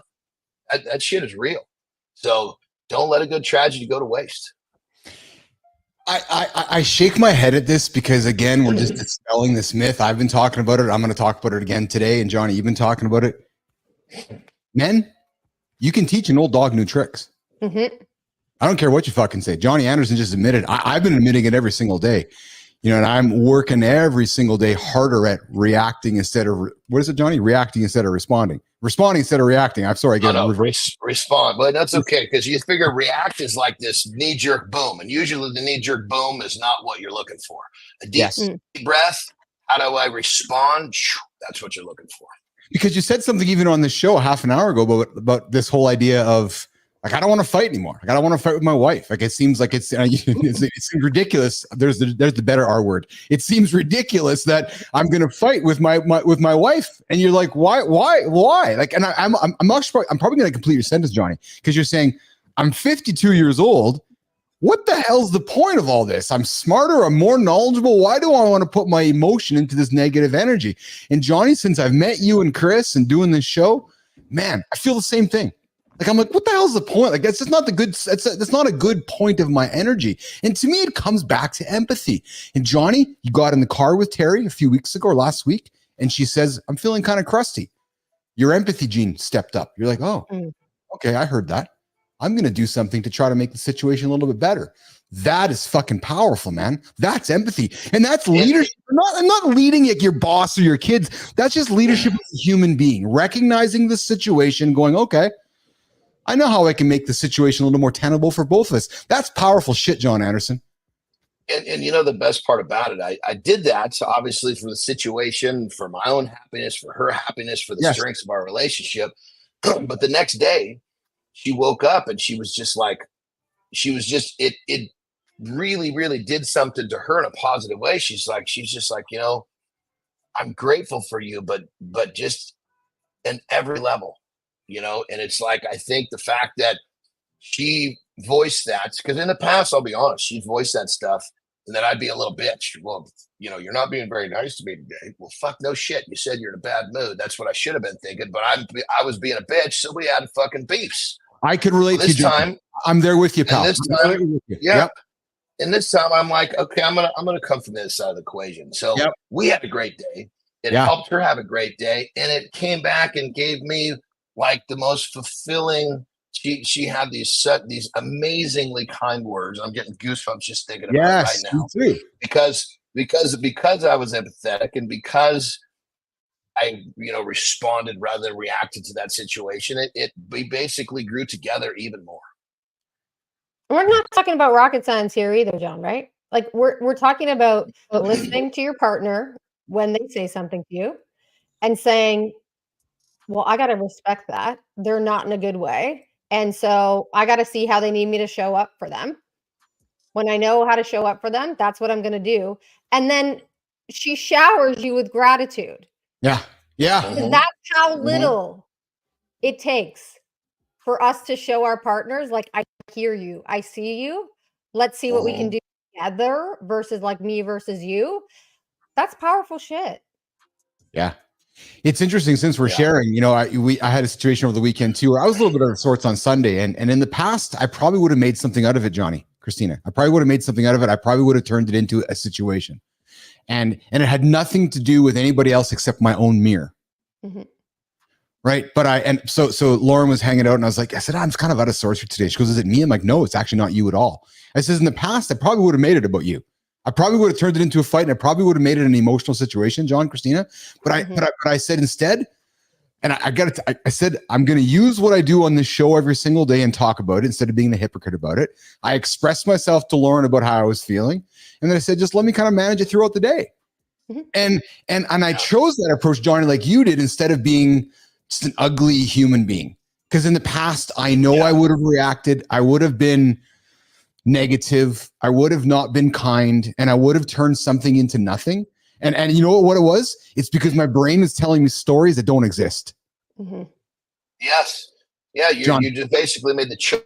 You made the choice not to be a little bitch, because when it comes down to it, we're really just, we're being little bitches when it comes down to this stuff, because what we need to do is take a deep breath, stand up and respond to the situation with strength, and not play victim and not why me, and just say, we have more control over this in a good way, just like you did, Keith. You recognized it and you used some of your mental tools to make sure that you were able to move forward in a positive regard. And another thing too that I wanted to share with, because a lot of times, not everybody's this way, but there are a lot of people operate with a little competitive edge sometimes helps. Yes. So like when I was saying with Terry, I was like, you know what?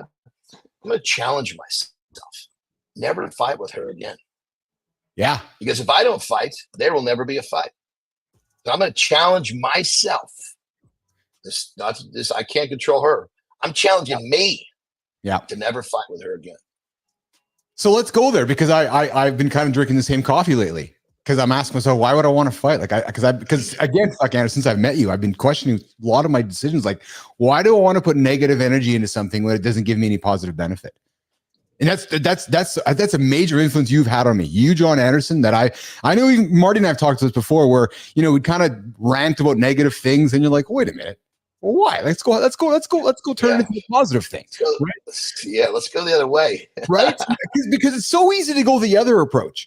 Right. So I like what you said, which is, I'm going to own this whole idea of not having a fight with my partner, because you have complete control over that. And if you just take a sense of positive attitude nonstop, there doesn't really need to be a fight. You can communicate, right? Slow it down, have a conversation, choose the words, step out of it, come back to it. Doesn't have to be a fight, or learn how to fight through communicating. Hey, Johnny?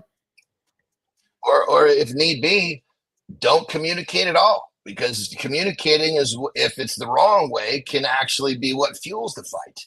If one person chooses not to engage in an argument, the argument doesn't exist.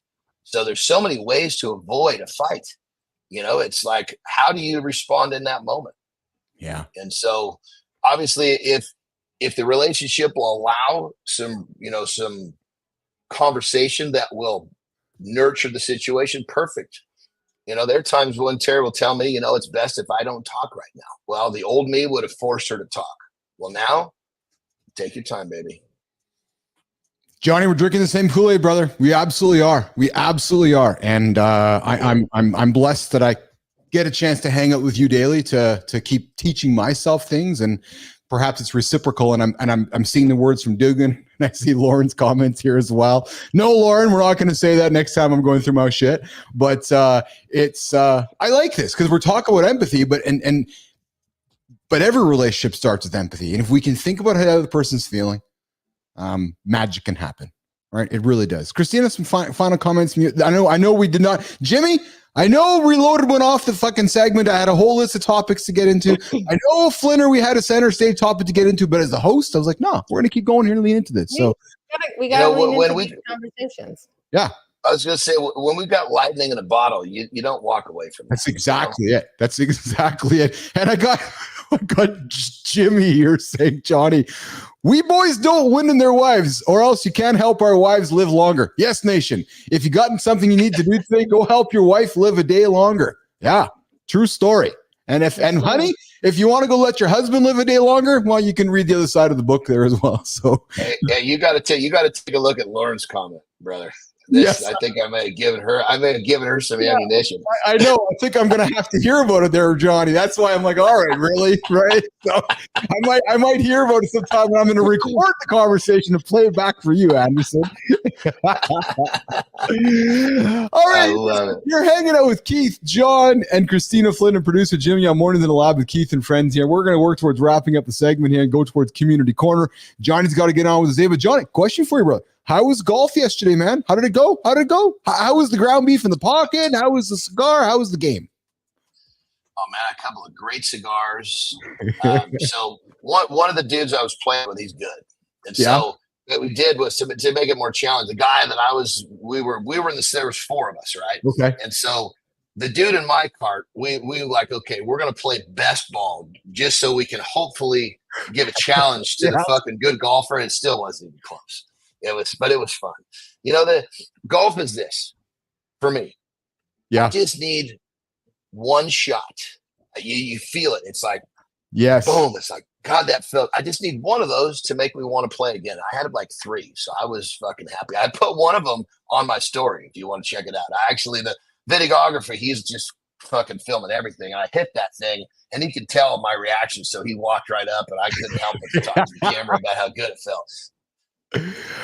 Golf frustrates me, man, because you just got to put so much time in to be good at it, and then then you get out there and you're not good at it. It's like, oh, really? Right? So it's just one of those things. So good on you, Anderson. Well, the thing I love about golf is that I suck too. There's no question about it. But in those moments where you're frustrated and you're like, fuck, I'm just going to go hit it. No, don't go hit it. Take a deep breath, focus, and do it the best you can.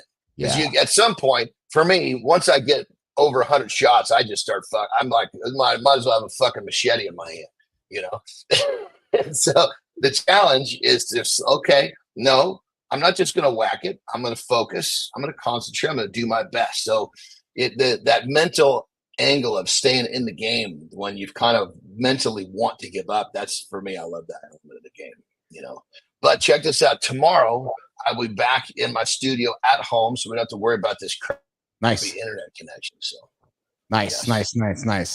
All right, Johnny. Well, listen, we're getting to the community corner segment of the show. I know you got to rock and roll as well here, so we're going to get you out of here. And Jimmy, we're going to pivot to community corner and get to the creator spotlight. Johnny, good show today. Good discussion. What hung out there for you today? Adam, AJ, empathy, vote. What's one thing from John Addison today to give to Business Athlete Nation before we say goodbye, brother? I think AJ was good today. It was just, he explains things in a way that I think it resonates with me. Yes. So, I mean, every time he comes on the show, there's just massive nuggets. So I like the idea of having him on for, a full show sometime. Yeah, I agree. We definitely want to get him on. And I've had people come up to me saying, hey, I want to get to know AJ a little more. So I think we got to bring AJ on and to do that. What about you, Leonard? What stood out for you today? I think for me, it's really like this idea of empathy is actually a skill. I don't think a lot of us realize that. Yeah. It seems like you either have it or you don't. And I think that's something I, to be honest, because empathy has always been very innate to me. You were the first person that said to me, Keith, like, it's not, I had to learn it. And I didn't know that was something, which is really encouraging to me because it means, cool, if this is a skill, then I can learn it and I can get better at it and I can increase my capacity, which means that everyone is capable of it. So it's not an all or nothing. You can get better. You have to put in the work. Yes. But it is a skill that you can, of course, benefit from by actually putting the work in. Yeah. We practice, baby. We practice. We get better when we practice. I love it, Christina. Yeah. That's fucking perfect. The problem is, Christina. And John's point about if you do not heal for your kids, they will have to heal from you. That to me, I went like, woo, in my basement. I was like, that is fucking fire. It hit me real hard to my core, John, because there's a lot of things about myself that I suspect my son's too young to know, but I think my daughter has my brain. And I think about every day, if I don't figure this shit out, if I don't heal from this, she will have to deal with it and I won't be there to support her. And that's not what I want. So thank you for that. That makes me so happy to hear that it affected you that way, because goodness gracious, if we could, I would say affect one person, but to have it be you makes it 100,000 times more special to me. So thank you. That's awesome. Big time. I learn from you about my kids every day. So I appreciate you. Powerful stuff from John Addison and Christina Flynn. Johnny, go get after it today, brother. We'll see you tomorrow morning. Okay. You got it. All right. Have a great day, guys.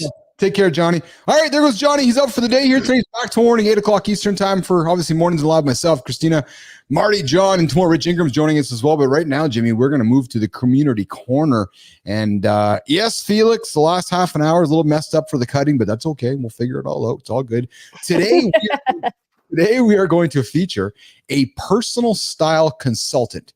This creator, who we're going to celebrate, helps men elevate their style to match their growth, focusing on business owners and mid-career professionals. A champion of confidence through fashion with a practical approach. Now, this human guides clients to look professional, approachable, and true to themselves. The founder of It Suits You. I think that my words are incorrect here, but that's okay. This human helps men identify their current style, plan for the future, and build a wardrobe that reflects their goals. Yeah, it's true. Today's Creator Spotlight, not joining us, but is all the way from Chicago, Illinois, for Mornings in the Lab with Keith and Friends, is Shlomo Homnick, I think it is. Good morning, Shlomo. We are proud and excited to celebrate you today. If you are a man who wants to dress better, you got to read Shlomo's About section. Why are we celebrating Shlomo today on Mornings in the Lab? Christina Flynn. Well, Shlomo was brought to my attention, and immediately, I don't know if you'll remember this movie, but immediately I thought of the movie Hitch with Will Smith. I know he's canceled, but Will Smith. And I think that this is a really worthwhile approach to things, because I do think that there's a lot of men out there that fashion or style, or it just has never been that much of a focus for them. And we know this. When you dress for the opportunity, you hold yourself differently. You act with confidence. You look very different. You approach things very differently. And I have not seen anyone online that is doing this kind of work. And I think for our audience, it's a different approach to things. Like, we talk about this holistic transformation. And I do think there's a big appeal to like this part of it. Yes, it is about the physical. We acknowledge the fact that sometimes transformation happens in the physical. And when you put the work in, if, for example, our League 100 days, 100 hours, 10 men, one big goal, at the end of that, your shit's not going to fit the same. You're not going to be wanting to wear the same clothes. You are going to want to show up differently, because you're going to want to carry yourself differently. And this is something that's so seemingly unimportant and is often it's often ignored in the conversation. And I think it's a really valuable thing that Shlomo's bringing to people, which I really appreciate. Fuck, Christina, you nailed it. You absolutely nailed it with this fellow, because... And I know you love fashion. You love fashion. I love this for a lot of reasons. And let me tell you why. Because we love how we start the day, and our philosophy is hitting the gym. Mm-hmm. Well, if you start your day in the gym, you're probably going to exit the gym with some confidence. Shoulders out, chest out. Oh, you're going to walk into your closet. You're going to put a nice clothes on, your shirt, your jeans, your suit, whatever. Then you're going to walk into your meeting, and you're probably going to feel good about yourself. Yeah. So, if you, and listen, you go put yourself a nice pair of jeans or a nice t-shirt. And we talked about it last week, Christina, with John and Marty in the gym. Sometimes you don't got to put the $10,000, $50,000 Tom Ford suit on.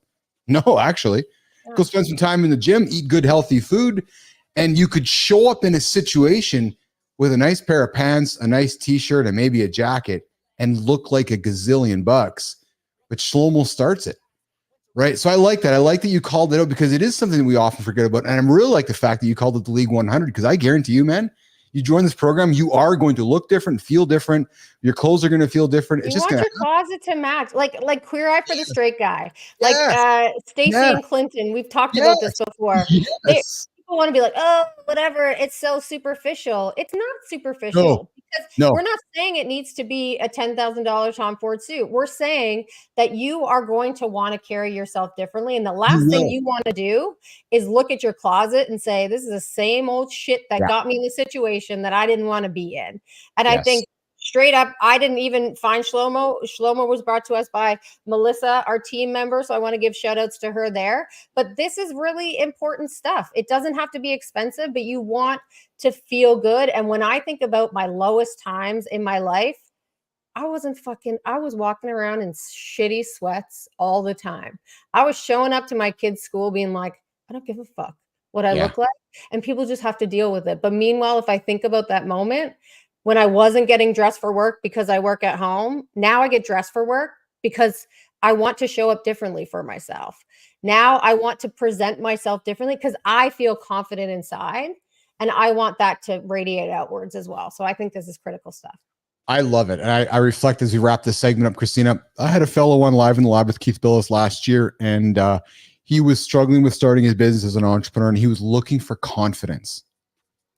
He hired a personal trainer because he felt that when he left the gym, his shoulders felt further out and his chest felt further out. And Christina, he was not John Addison. Like he was a little fellow. Like you wouldn't even, but it's like, Keith, I felt bigger. I walked into a conference taller. That's exactly what he said. He goes, Keith, I have found myself walking into meetings with my shoulders out and my chest out. And he laughs because he did it on the show. He's like, and I'm not and he's just a little fellow. He's, he's a little petite fellow, but he's like, and the key was felt.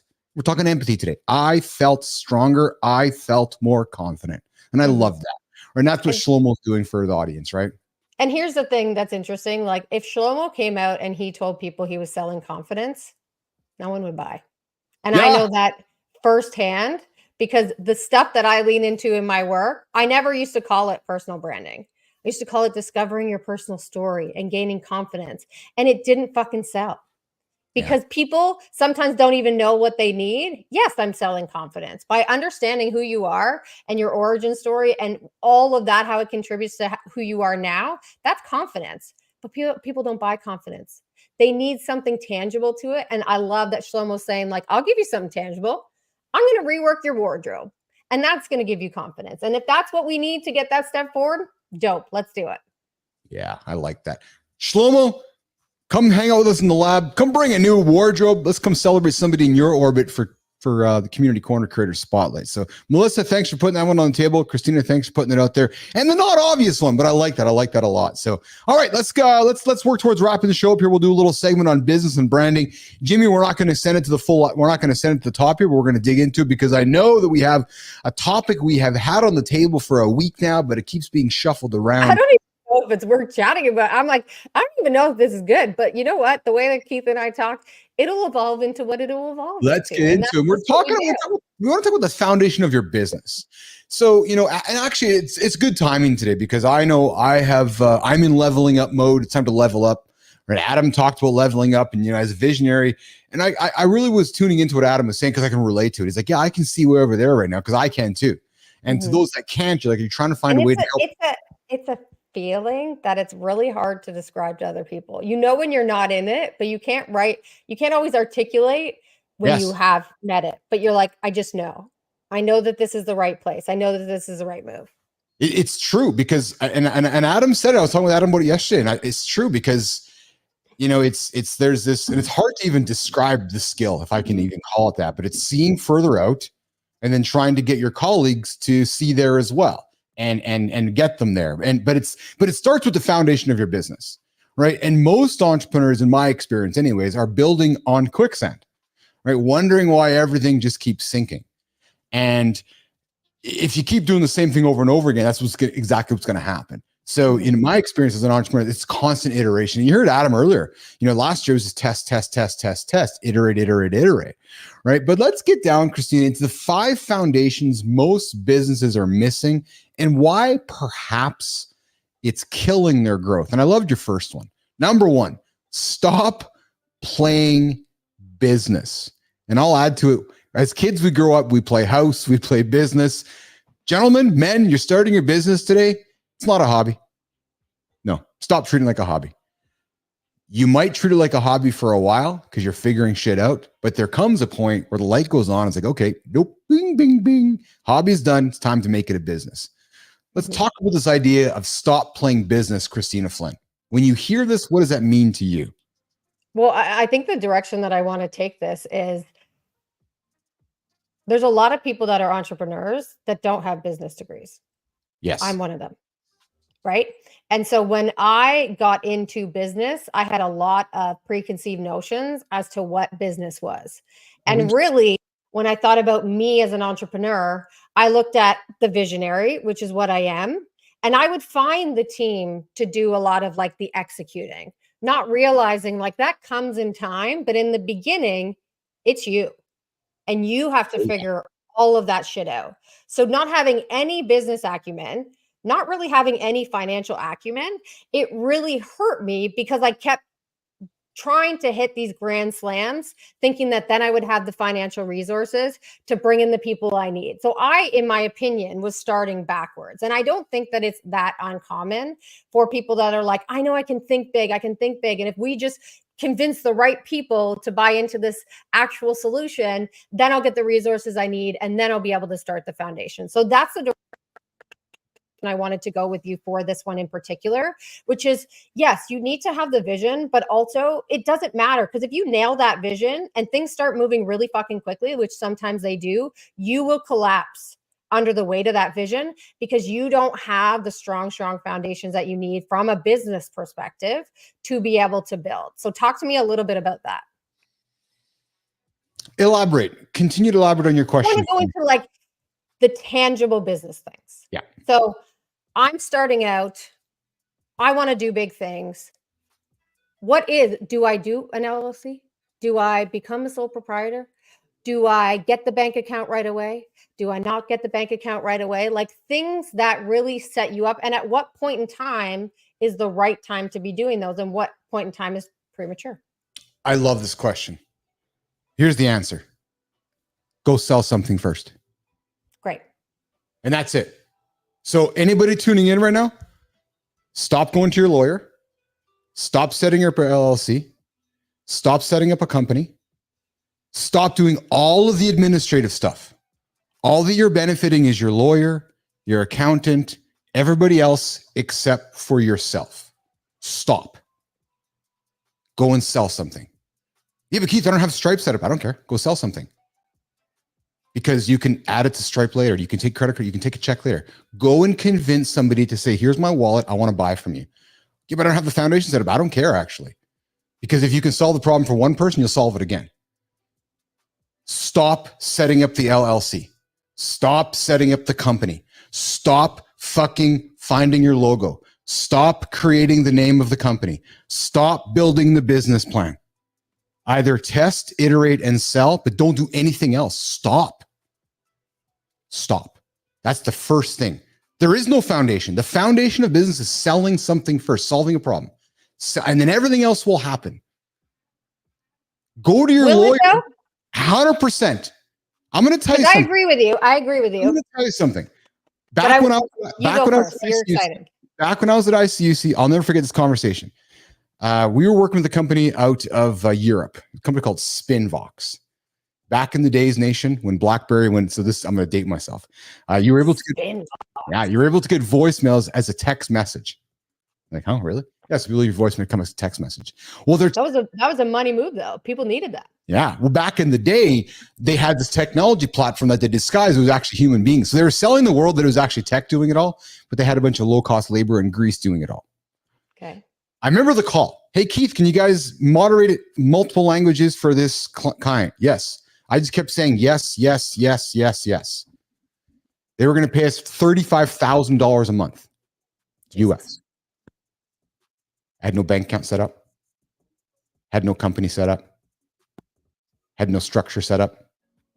Had no shareholders agreement set up. I had nothing set up. I said, yes, I can do it.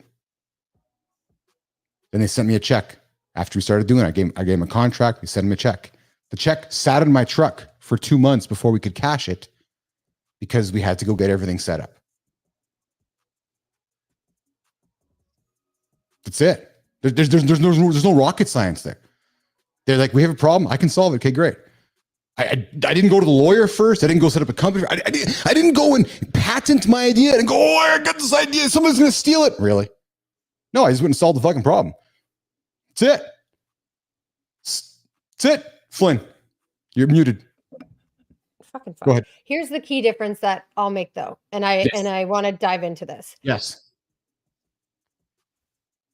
Old me Yes. would have said, I'll go sell something. Yes. But I would have gone to sell the company idea. Yes. I would have gone to sell this concept versus what you've done there and what you've described there is go find the tangible tactical problem that you are selling and sell that to somebody. And there's a big difference there. And I think that some 100%. people in our audience, like I was, might be confused by that. So talk to me about the differences there. Solve a problem, provide a solution. So for example, this show, the problem that I believe it's confirming for me every single day, we're solving an accountability problem. And we're helping solve perhaps a loneliness problem for men. We're giving a place for men to hang out, right? But we're solving a problem of accountability. There's men that are tuning in every single day going, I'm having struggles being accountable, but I know that Keith's there and John's there and Marty's there and Christina's there, and they're going to help me be accountable. There's a problem being solved there. In the Spinvox case, they needed somebody to dot the I's and cross T's. We did it. So any entrepreneur, go and solve a problem and just do it again. There's your business, period. See ya, show's over. The problem I have, Flynn, is that I like to build big. Like even Maurice, like, Keith, just go and fucking. A lot of entrepreneurs like to build big. It's not just you. Right, but Maurice, like, just go and sell this. No, I don't want to just go sell. I want to do something bigger than that. I want to go change the world, right? So that's the balance. There's no question. That's what I think is like the key difference between what you're talking about of selling a service or selling a product and selling a vision for something that's going to change the world, which as entrepreneurs, we tend to go there. It's not to say that vision of changing the world isn't of value, but that as the thing you're going to sell is not going to make you money. Solve the problem. Not right away. Solve a problem. You need to solve a problem and then repeat it, right? And I know that's so cliche and simple, but that really is all that it is. Right. So if you can solve a problem and do it repeatable, you got yourself a nice little business. Right. And then you can worry about the foundation, because in my experience, humans are really forgiving. Let's do a role play. Hey, Christina, we did some business, but you know what? Fuck, man. I know you paid me. I got to admit to you, man, I already have my bank account set up first. Oh, I don't care. You solved my problem. Because you actually don't care. I solved your problem. Yeah. They don't care. They don't care. They don't care what your logo looks like. They don't care that you spent $5,000 getting your LLC set up. They don't care. Nobody cares. No. All they're caring about their own interests. Just solve my problem and I'll give you money. Let's go to number 2. Here's a direction. Wait, but before that, because I'll pick this all up. Here's a direction that I've also gotten myself caught up in. So you go and you solve the problem and you got this idea of how you're going to change things. And that first client is a very big client. Yes. And they're going to give you money, which is great. So you get that part sorted. That's wonderful. But what happens sometimes, and what happened to me and my business, was I actually ended up becoming a de facto agency for this first client, because then all of a sudden I was doing everything they needed because I thought there was scope creep all of it. I just became an agency. Yes. And I was like, what the fuck happened to my business and selling this and helping other people with this problem? Talk to me about that situation. That can happen. Scope creep's the worst thing that happens. And I know it happened much in my old world at ICUC where scope creep happens. Now you can turn it into a positive though, right? Like, okay, I keep solving problems. Oh, I keep solving problems. Oh, I woke up thinking I was starting that company over there, but I'm actually solving a bunch of problems over here. Look at my bank account. It's not a bad thing. So I don't know. I don't know if it's a bad thing. If you can keep, there's a lot of entrepreneurs that can't even find a problem to solve. So if you happen to stumble into a company where you're solving one problem and then solving the second one, solving the third one, you might have yourself a good little business there, and you might need to put your ego aside and say, oh, wait a minute. The vision I was creating, like I was creating Captive Interactive. And then all of a sudden I recognized that during that process that I was solving a problem that it was not sexy. You mean I got to build a business by sitting in a fucking box I'll never forget the conversation with Maurice. We had a chat with Much Music, big MTV here in Canada. And they said to us, we just consider you guys the box in the basement. As long as it's working, we're fine cutting you a check. Yeah. I was like, oh, I make good margins on that check. I don't need to be flashy. I don't need to be out and everywhere. Okay, I'll accept that. I'll be the box in the basement. Next. And so I went in with this big, I'm going to go and do this. Like, no, we just want you to do this. Okay. So I guess the point is that if that's the role you end up playing, and I love how Marty says, find your role as a basketball player and they go be the best at that role. So in your case, if they're like, yeah, I want you to be an agency, then you have to ask yourself is, well, hey, I'm making good money at it. I'm building a business out of it. I keep solving problems. Maybe during my journey, I can add in these extra things, or maybe not. I don't know. So here's where it fucked us. Yes. We got the big client. Tell me. We ended up kind of becoming an agency. Yes. Didn't have the foundations. And we were building a technology product, which means we needed handshake deals because I knew people. And not having those foundations from a legal perspective is eventually what got us in trouble, because we handshake deal on it's my tech, not yours. And then they decided it was theirs. And then they had the resources as a big company to just take me to legal and my team to legal. And that's it. Just say, cool, we're going to bleed you out. You won't be able to do this. You can't keep lawyers for long enough. So there's this like constant, it's like, don't build the foundations. I know now that once I got that check, then we needed to do all those things. Yes. We needed to build all those foundations. We needed to, handshake deals are great initially. Then you got to really get that shit down on paper. So that's the balance there of like, it isn't all or nothing. You have to look at the situation. And you have to ultimately, when you're working also with a very big client that has more financial resources than you, handshake deals don't work. And if you get that check, you need to put legal agreements in place. I often don't know if getting the big client is off is I would never do it again. I was just gonna say might not necessarily the best thing. I remember having a big client back when we were growing ICUC. We were in a meeting with them and they were negotiating the contract with me. And they said, oh, hey, and it was our big public broadcaster here in this country, Christina, the CBC. Yeah, I'll mention it. And they're like, oh, hey, but we can put your logo on the website. I said, yeah, it's great. The logo doesn't pay my visa. Yeah. Right. But a lot of brands will do that.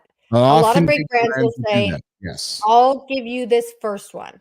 Yes. And you use my brand, then you leverage my brand. I'll pay you less. You put in more work, and you leverage my brand to get other people. But what you don't realize is that that brand is really hard to work for. There's a lot of layers and a lot of bureaucracy you have to work around. And all of a sudden you become the agency because you just need money because you have no other time to sell the product that you wanted to sell anyway. So you can't leverage them because there's no time. You're a small team. I find that's quite common in what's the word I'm looking for vanity businesses, entrepreneurs that start out wanting to go work with the Toronto Maple Leafs, or the Toronto Raptors, or the sports industry, these high profile, glamorous businesses. And then you land them, and then you're like, oh, they're actually a pain in the ass. They don't want to pay me a lot of money. No, true story. Go find a small, medium-sized business, go solve their problems over and over and over, and then graduate over there. Yeah, I get it. You want the big dog for the vanity metrics. You want the big dog to help move the needle forward. But as Christina said, in my experience, those big dogs will hold you back too. And they will probably not be profitable over time. They won't be profitable over time. And to me, it's kind of like the equivalent of prioritizing the brand for your own company. That leveraging of that brand is never going to come close to solving the problems like you've said. You will be able to continue conversations. You'll be able to leverage the fact that you've solved problems for a company. Who you've solved it for matters less, quite frankly. Yes. Yeah. True story. 100% true story. Let's keep rolling through this, Christina. Good conversation. And I want to wrap it up here in a couple of minutes, but let's keep rolling with it. So let's talk about, there's a few other things: growth killers, systems at scale, revenue engine, and then exit. Where do you want to go with it next in terms of building a foundation of business, Christina Flynn? I think I want to do systems because I think it's something that you're quite good at, and you look at it from an interesting perspective. I think when a lot of people think systems and they think, I got to go buy a system. I got to go find a system from this person because they have my answer. And obviously they think that because that's how people market themselves, right? It's the exact purpose why for League 100, we're not saying you get a system. We're saying we're going to teach you a lot of shit and you're going to build your own system. So tell and talk to me a little bit about how you look at from the very early stages of business building. What are the types of things that you say, great, I know you look at it like this, like I need to learn how to do this thing and I need to learn how to do it really well. And then I need to build a system around that. What is your perspective on that? How do you approach it? Great question. I like to use the pizza restaurant metaphor because I think everybody can relate to it. Right. I feel in business, we overcomplicate things. It's big tech, big AI, and layers and layers and layers of process. No, go buy a pizza restaurant, go make a pizza. And you're going to say, well, so what do you mean by that, Keith? Well, what does it take to make a pizza? The dough, how do you want to put the sauce on it? How do you want to make the crust? Like all those things that go, and they seem very innocuous and very like basic, but it's not. Mm-hmm. Right. So from my point of view as an entrepreneur, you got to go into the kitchen and make the pizza. Learn how to make the pizza how you want the pizza made. How do you want the peppers put on the pizza? How do you want the pizza cut? And then once you've figured all that out, then go sell it to somebody. Or if not sell it to somebody, teach to somebody else inside of your house, right? So that you can go and repeat that. But that to me is about building a system, which is just is taking something really basic. And that's what I love about Elon, man. You know, again, love him or hate him, let's put all politics aside. You know, he goes into every part of his business and learns how to do it, empowers the owner of that system, and then leaves it. But Elon himself, he's like, I'm going to go learn how to build this part of the car. I got respect for that, man. I got nothing but respect for that because that's what you have to do. I don't think enough entrepreneurs do that, Christina Flynn. And I think hold on, one last thing. There's been this debate recently in the last 6 weeks or so. I think you might have seen it or not, and Brian Chesky from Airbnb brought it up. But there's been this mind shift of, was it the founder's code? Like the founder's got to be in. You can't just bring a bunch of people to delegate. No, man, I gotta know how the fucking pizza works before I can give it to Christina to say, okay, Christina, here's how the pizza has to go. Yeah. It's an interesting balance. I think that we've seen it happen with a lot of VC funded tech companies, right? That it's all about the founder and their vision and their brand and like build around that and they'll delegate the rest. That's not sustainable though at all, because if you have this like disconnect between your team and what you're actually doing and then trying to sell them day to day on the vision behind that, but not really understanding, not being empathetic, quite frankly, to that day to day, you're going to have a disconnect that you're not going to be able to fill those gaps. So yes, I'm full believer. Is it annoying sometimes to the rest of your team? Yeah, it is. Do you care about things that they don't care about? Yeah.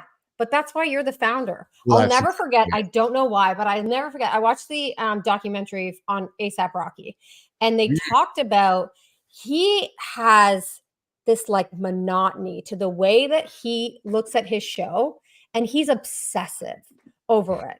Like you can end the show and the rest of his team, the rest of his crew, like that was awesome. And he's going to tell you the 10, 15 different things to be like not acceptable because he's like, this is me. Like, this is my jam. This is my name behind this. We are building together and I want to do it with you. But this shit needs to be sorted. And that's not always comfortable for a lot of entrepreneurs. But I love it's kind of looking at entrepreneurialism like what we talk about. It's like artistry. It's creativity. It's saying like we're creating something together. I'm the primary artist here. It exists in my brain and I'm going to do everything I can to bring it to fruition. But because it exists in my brain, I'm going to know a lot of minutia and bullshit around it that you think is bullshit, but I know it's important. Yes. Wayne, I see you there, Wayne. I like canned mushrooms over fresh, by the way, but I don't mind either or. Oh, I grew up on canned, but I can't go back. And is it ASAP Rocky or ASAP Rocky? We're talking business and branding with Keith, Christina. So here's something that I'll throw you because we're talking about internally right now and building our business together. Yeah. We've been talking this morning around like the thumbnail design, right? Oh. And I love how you brought it back to ASAP Rocky, and he's like, you know, these little fine details. So again, I'll take you into my brain from our conversation this morning. When I'm looking at our conversation with our thumbs, like I'm thinking it's December 1st. Mm-hmm. I know what? November 5th. I'm like, no, it's December 1st. Because if we're not talking about it today, it's not going to happen by December 1st. And that to me is what I don't think enough entrepreneurs think about. Things. I got up this morning and I was analyzing and looking at data. And I'm like, okay, I as a leader, I feel like I'm at operating at a different level right now. I'm kind of up the game here. It's like the LeBron. It's okay. It's now time to elevate the rest of the game. It's okay, guys. We've gotten a little bit complacent with this. And to me, it's like when you're on a winning streak, everything's fine, right? Like, oh, we're fucking winning. Always. But then there's the coach in the back room going, why is that guy ornery right now? We're fucking winning, coach. No, we're not. Like, look behind the scenes, man. The data I hear that, because we're not going to be winning by December 15th if we're not fixing the things on November 5th. That to me is an exceptional leader that can see way over there and brings the team together and says, hey man, I know the foundation appears to be strong, but I think there's some cracks here. What do you mean, Keith? No, but I think I just because I see this. That to me is, I think, a skill for a leader as an entrepreneur or even the foundation of a business. Do you follow me? Yeah, and it's in the fine details. Yes. And team members on the other side of that, it's like, could I look at that and be like, we're not being complacent. We're not doing this. We're not doing this. Or could I say, yeah. Right. So understood. Let's move forward. Let's change this up. And it's not to say you're surrounding yourself with a bunch of yes people, but it's like, where are you going to focus your effort and energy? If there's big conceptual things that I think we're missing or we're not seeing, I'm going to bring those to the table. If there's things like this that are built in the minutia and the detail, that detail world is yours. So we make the shifts, we make the changes, and we move along. That's it. And that's the goal of an entrepreneur. That's the role of an entrepreneur. Be empathetic, be a leader, and move the business forward, just like we do every single day here at 8 o'clock Eastern time. Wayne, I see you. Thanks for joining in the show today. Good time. Jack Dugan, Shelly, Lauren, everybody who joined us today. I appreciate all of you guys here in the lab. Jimmy, I know the show was... it was the show with a bunch of different, and Felix, you're going to have some fun cutting it up later, but that's the whole point of our show, to create interesting, entertaining, and fun content to help men get out of bed and help achieve those big, audacious goals. Jack, I appreciate you. Wayne, appreciate you as well. Flynn, let's go rock and roll out of here and get on with our day today. Take it. Let's do it. Tomorrow we have in the lab, it's Wednesday. We got Ingram joining us tomorrow, and I think we have Daniel Brennan joining us tomorrow. Brennan, yes. We celebrated Daniel last week on the Creator Spot. I know Daniel's got listen, we know Daniel's a video guy. He's got energy, his enthusiasm. I'm suspecting tomorrow's going to be a fun show. Not to set anybody's expectations or not. Set him. It's going to be a fun show tomorrow. We'll see you guys tomorrow, 8 o'clock Eastern time. Myself, Flynn. And hey, listen, one last thing, nation. If you're in the United States today, go and exercise your ability to vote. If you're not going to vote, you can't bitch. I'm telling you right now. You can't say anything if you're not going to vote. I don't care how you vote. I really don't care. It doesn't make any difference to me. Go vote. Be empathetic. Be kind to the human next to you. You don't know what they're going through. And like I said yesterday, don't get caught up on policy. Get caught up in the human. That's how I'll leave you guys today. Have a good one, nation. We'll see you guys tomorrow. Go vote. See you guys. Jimmy, let's get out of here.